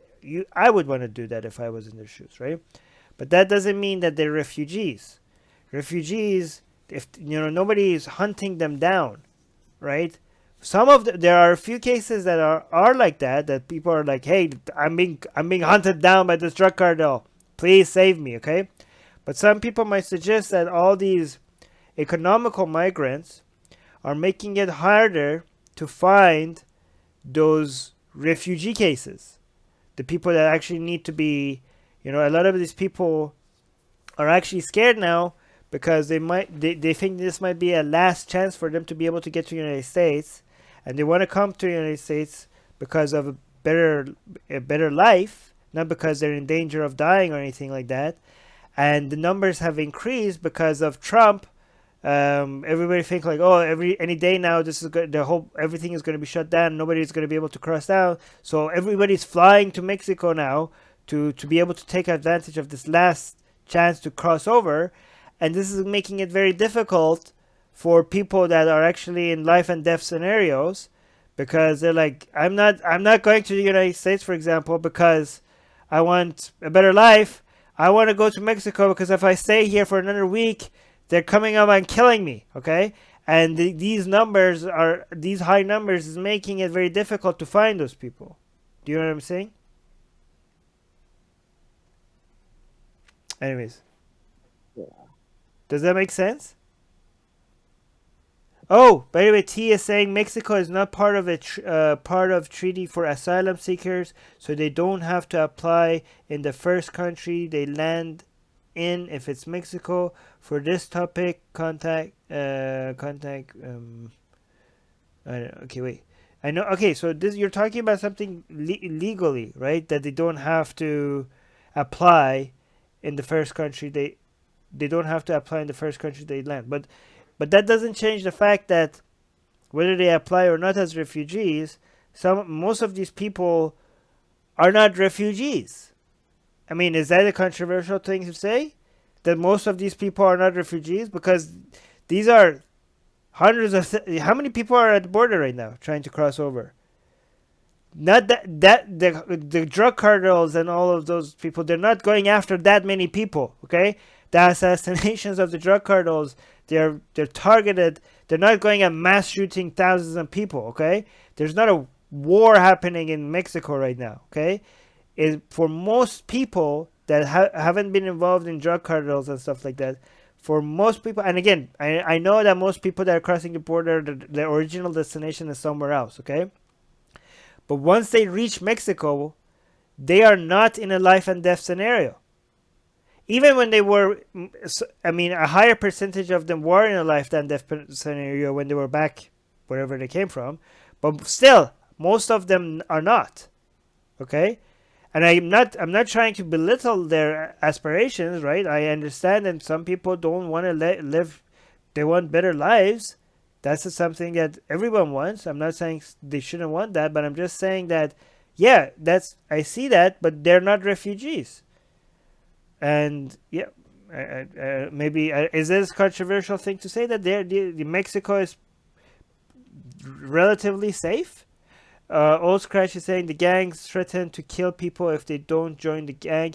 Yeah, but not hundreds of thousands of people, right? Mexico has unemployment problem. Yeah, okay, so this makes them an economical migrant, not a refugee. They're not refugees. Chris, do you have anything against what I'm saying? No, actually, it's actually pretty accurate, because there's like I was saying, there is a difference between a migrant and a refugee. I believe in order to be given refugee status, your country has to be a war-torn country or a country in war, and your life has to be in imminent danger. Right. Yeah, that's true. Dylan is saying so that. Okay, so here's another thing a lot of people say. You know the sign on the Statue of Liberty that says like, "Give us your poor, give us this, give us that," right? People are saying, is that just so? Dylan is saying, so is that just for show? Dylan, I have news for you. That is actually just for show. The sign on the Statue of Liberty that is telling people to give us, what is it saying? The huddle man. What does that sign say? You're American, you should know. Chris. Oh, Putting me on the spot. I believe the sign says, give us your tired, you're poor, and you're hungry. Right. And I know the rest of it. But here, Dylan is asking, so is that for show? Is that just for show? Yes, actually, that writing is in no legal. It's not in the Constitution. It's not in any bills, any legal documents. It's nowhere. So actually, if you think that represents American laws or American values or American standards, it doesn't. It's just on the Statue of Liberty and nowhere else. Okay, so it is actually just for show. Oh yeah, actually he wrote it. Give me your tired, your poor, your huddled masses yearning to breathe free, the wretched refuse of your theming shore. She wrote, send these the homeless. Okay, goes on and goes on. Yeah, Dylan. Unfortunately, that is, just for show. Honestly, if that was the policy of your country, that you just accepted everybody like that, it wouldn't remain a country for long. It's not the law of your country, and you shouldn't want that to be a law of your country. It wouldn't be a country for people to want to come to after a while if that was the standard. Is that controversial to say? Again, I am for immigration. Okay, I'm for and I'm also for refugees. Okay, especially for refugees. Refugees should get priority. I think it's a human rights issue. Okay, but refugees have to be vetted, and refugees have to make sure that they actually have a case, or else people will take advantage of it. And I'm for immigration, but immigration has to be controlled immigration, and it has to be smart education, and it also has to be an immigration that benefits both countries.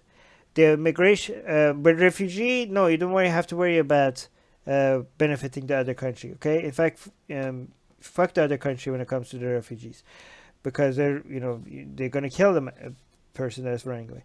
But when it comes to immigration, you have to come up with policies that your country benefits, but also make sure you're coming up with policies that doesn't cause a brain drain in the country that you're getting migration from. Okay, there are some really good programs. Japan has really good solutions to this, right? Japan is trying to increase immigration, but rotation programs where you come and train people. Let's say you're short in engineers, you're short in nurses, you're short in something. You bring people, they train, they get educated, they make money, they take money back home, and they go back home, and they bring their knowledge and the training that they learned from United States or from Germany or from wherever, and they go back to where they come from, and they use the knowledge that they gain, and that make that country better. Okay, smart immigration tactics. Immigration is good for a country if it's done right. Anyways, should we go to next news? Yeah, we're good. Okay. Next news. Iranian boat attempted to impede British oil tanker in the Strait of Hormuz. Oh, the Strait of Hormuz. Strait of Hormuz is a very sensitive part of Middle Eastern, geography, and I bet most people don't know about the Strait of Hormuz. But let me actually read the summary first. 3 Iranian boats tried to intercept a British oil tanker in the Gulf before being driven off by Royal Navy warship, the UK said, in a major escalation of tensions in the vital shipping channel of Iran. The incident took place in the Strait of Hormuz, through which the commercial vessel British Heritage was attempting to pass on Wednesday. It is the latest series of recent incidents in the area which have sent tensions between Iran and the United States soaring. It also comes after the UK seizure last week of an Iranian oil tanker. The Grey Swan off the coast of Gibraltar. Oh yeah, this happened recently. This is actually a reaction to that, for which Tehran has threatened retaliation. Yeah, exactly. Okay, so this is a lot of tensions are happening here, and this was so basically what happened is that you had the British ship coming through the Strait of Hormuz. The Strait of Hormuz is surrounded by 3 countries. Okay, the Strait of Hormuz is probably one of the most important, after the Panama Canal, this is one of the most important, small bodies of water that when it comes to geopolitics. Okay, and Iran is basically shared between. It's a very small area and is shared by 3 countries: Iran, Oman, and the United Arab Emirates. Okay, and the problem with this is that Iran has control over the strait, and 1/5 of the world's oil goes through the strait. Okay, so any freaking tension in this strait, any tension here, could really drive up oil prices. And this strait is the reason Iran has a lot of power over, world politics. Okay. It doesn't take much for Iran to mess with oil prices, because even if it's not Iran's oil, Iraq's oil and Saudi Arabia's oil has to go through the strait as well. Okay, and this is why Saudi Arabia was trying to make pipelines, oil pipes, to go through Saudi Arabia to not have to worry about Iran meddling with its oil exports, right? But the interesting thing is that just recently the Houthis attacked some of these pipelines. Houthis, which are basically Iranian proxies, right? So Iran is like, no, if we can't, Iran basically wants to send a message like, listen, if you don't want to let us sell oil, then nobody gets to sell oil in this region, right? They're like, if you want to tell us that we can't sell oil. But these tensions have been going on, for a while. And this news article mentioned about this Iran.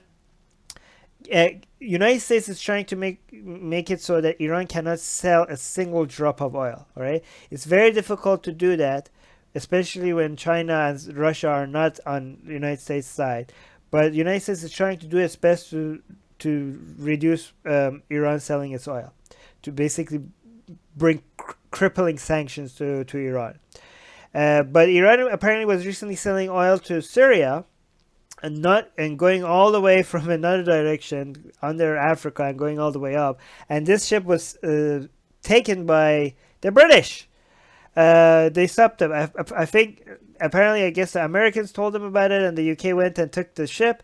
And now, actually, there's some negotiation to release the ship to Syria.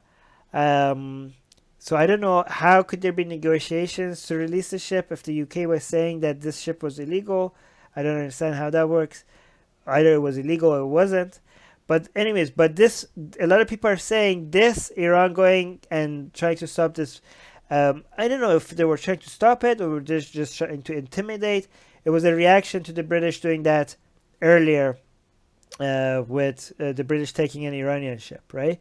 So, but a whole lot of stuff is happening. Like we had the Houthis, I mentioned, they're attacking. There was oil tankers that were attacked just earlier, a couple of weeks ago. The Japanese ships were attacked. We don't know who did that. It would be weird if Iran did that, because Iran doesn't really want to have a bad relationship with Japan. So I don't understand who did that, and nobody at this point knows who did that. But you have to understand, like, a lot of people are like, oh, the U.S. military is so powerful. Again, how could, it easily could defeat Iran? But you don't understand, any small tensions in this region, it doesn't take a giant army to go put some mines in the Strait of Hormuz, or to take down a ship that is going through the Strait of Hormuz. Causing chaos is a lot easier than maintaining stability. And this is where guerrilla tactics come in, and asymmetric war, and that Iran knows how to play in. So even if you have a much smaller army, if you have control over the Strait of Hormuz, you could basically fuck with the whole world's economy if you don't get your way. And this is one reason why some people think that United States can't go to war with Iran, because of this control Iran has over the Strait of Hormuz, and because any amount of tension going up will really, the price of oil will skyrocket. Like it will be a disaster. Like it will be a disaster to the world's economy if this happens, right? And United States knows that, and Iran knows that United States knows that, and that's why Iran has this advantage. The issue is that Saudi Arabia really wants a war like this to happen, and all these tensions is, people know that Iran doesn't really want this war to happen, and people also know that most people in the United States don't want this war to happen. So most of the tactics are just intimidate and then back down, and then also the other sides intimidate and then back down. But the people that do want war, for example, Saudi Arabia and Israel, what they're hoping is that one of these intimidations, there's a miscalculation that happens, or somebody just goes too far, crosses a line that it cannot be uncrossed, that you pass a level that now you have to go to war. So basically they're pushing for intimidation tactics, sometimes saying that these are only intimidation tactics to get what you want, to get people to negotiate, but hoping that somebody misfires, somebody does a miscalculation and takes both of these countries into a full-on war. This is what Saudi Arabia is hoping for, because Saudi Arabia is terrified of Iran, and also Saudi Arabia really wants the oil prices to skyrocket as well. So that's my summary. But I think that most people in the United States, at least the politicians, my guess is that they know that they can't afford a war, and they want a diplomatic solution to this. And Iran, unfortunately, after the deal, after the nuclear deal was thrown away by Trump, it's really hard to convince the politicians in Iran to. I mean, it's a political suicide right now in Iran to even suggest a diplomatic solution with somebody that already throw away a deal. Again, I don't want to make excuses for the Islamic Republic of Iran, but it's really hard because throwing away that deal has made it very hard, has made it easy for Iran to come off and looking as the good guy, right? Even though they're a horrific, barbaric, cruel, inhumane, religious, theocratic regime that needs to end. When you do something like that and make such a horrific regime be able to get such a great PR all around the world and make it look like they're the good guys and they're the ones that are being bullied, you know that you're not doing your foreign policy right when they get this much good coverage, when such a horrific government gets this much good coverage. Anyways, Chris, do you have anything to add while I look at the comments? I'm wondering if this might be a strategic. I'm sorry, I can't think of the word right now. A strategy by Iran. I wonder if this is strategic by Iran. Well, yeah, it is. It was a message. It was a message to Iran. Like, basically, Iran is trying to send a message right now. Like, look, if you think that we're not going to increase tensions in the Strait of Hormuz, guess again, because we're willing to go that far. That's the message. Yuval on Facebook is saying, my guess is that Israel would rather topple the regime from the inside rather than have a full-on war on freedom for Iran. Well, Yuval, you would know better, Yuval, because you're from Israel. But my guess is that it depends on, obviously, it depends on who we're talking in Israel, right? And I think that, some elements Israel a lot of people in Israel are scared of a war, especially given that a war with Iran will mean the full force of Iran's foreign military force, plus its own military, being unleashed on Israeli interests in the region. And given that Israel wasn't even able to defeat Iranian proxies in the region, I don't know how they're going to deal in an asymmetrical war with all of Iran's forces in the region, including Iran's own army, which Iran will not. Iran uses its proxies more often than its own forces because it has experimented with killing American soldiers and other Israelis and Saudi forces with its proxies, and it knows that it can get away with killing. If it's not Iranian's own forces, then United States is not going to see that as an act of war, because United States doesn't want to go to war with Iran, so it allows Iran to get away with some things, right? So Iran doesn't use its own forces because it doesn't want to signal that it's going to go to war. It just uses its proxies more often in the Middle East than its own forces. But if all of a sudden war is declared, then Iran is going to be less gun shy about using all the forces that it has. And you can't underestimate right now. Unfortunately, Iran's army is nothing like Saddam. When the United States attacked Saddam, Saddam's army was the weakest it had ever been. But Iran's army right now is the strongest it has ever been. And all these sanctions that the United States is putting on Iran is actually helping the part of Iranian government that is responsible for these armies. The IRGC, the more sanctions you put on Iran, the more monopoly the IRGC gets over Iran's economy.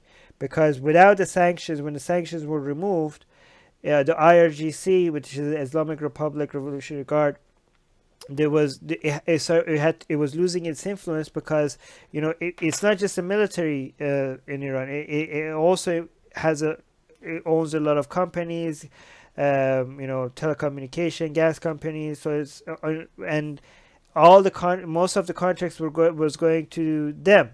But when you have competition because of the sanctions were reviewed, it was losing its influence. And now the sanctions are back on. And now the IRGC is becoming more powerful. So the sanctions are actually having the opposite effect. The military, the hardliners are becoming more powerful, and the military is also becoming more powerful. However, some people in Iran are saying that the sanctions. Some people, not all of them. A lot of them are against the sanctions. Some people in Iran that want the government to fall are for the sanctions. They say the way the sanctions could work is that if it's a tight sanctions, so tight, because if it's not a tight sanctions, the Iran's hardliners and the IRGC will grow. But if it's such a tight sanctions that they can't sell a drop of oil, that will crush them. But you can't make the sanctions that tight. It's impossible, especially if you don't have China and Russia on your side. With Israel, by the way, Yuval is saying it is now known that both chief of staff and head of Mossad refused Netanyahu's instructions to prepare for bombing the nuclear facilities. Exactly. So I was right. I did think that Netanyahu wants war with Iran, but there are many other sections of the Israel's government that thinks that's ridiculous. That's crazy. You can't do that, right? And this is why some people, I think both Saudi Arabia and Israel should know that they themselves can't go to war with Iran. And that's why they're trying to make the U.S. taxpayer pay for this war, because they can't afford the war, and they're like just getting United States like, hey, maybe can you go to war for us? And this is why I'm telling U.S. citizens should be careful not to fight other people's wars. Again, I'm not trying to protect.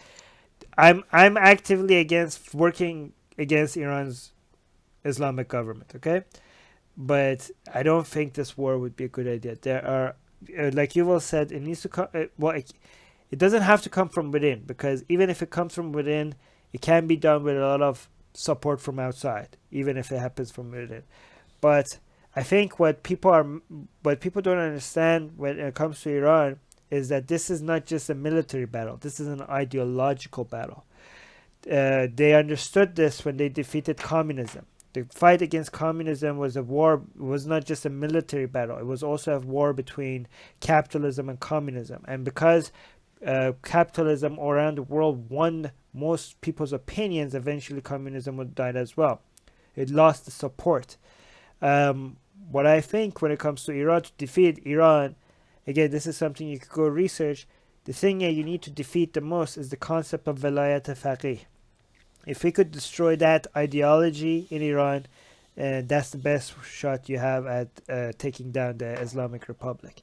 And this is what we're trying to do with the Persian, the Farsi version of our show. We do these shows in Farsi for Iranian atheists and other Iranians as well. And if you want to support us, take down the Islamic Republic of Iran, maybe try supporting this show. Link is in the description. Support us. We're doing it. This show. The English version is not the only we do. We have Arabic shows and we have Persian shows as well.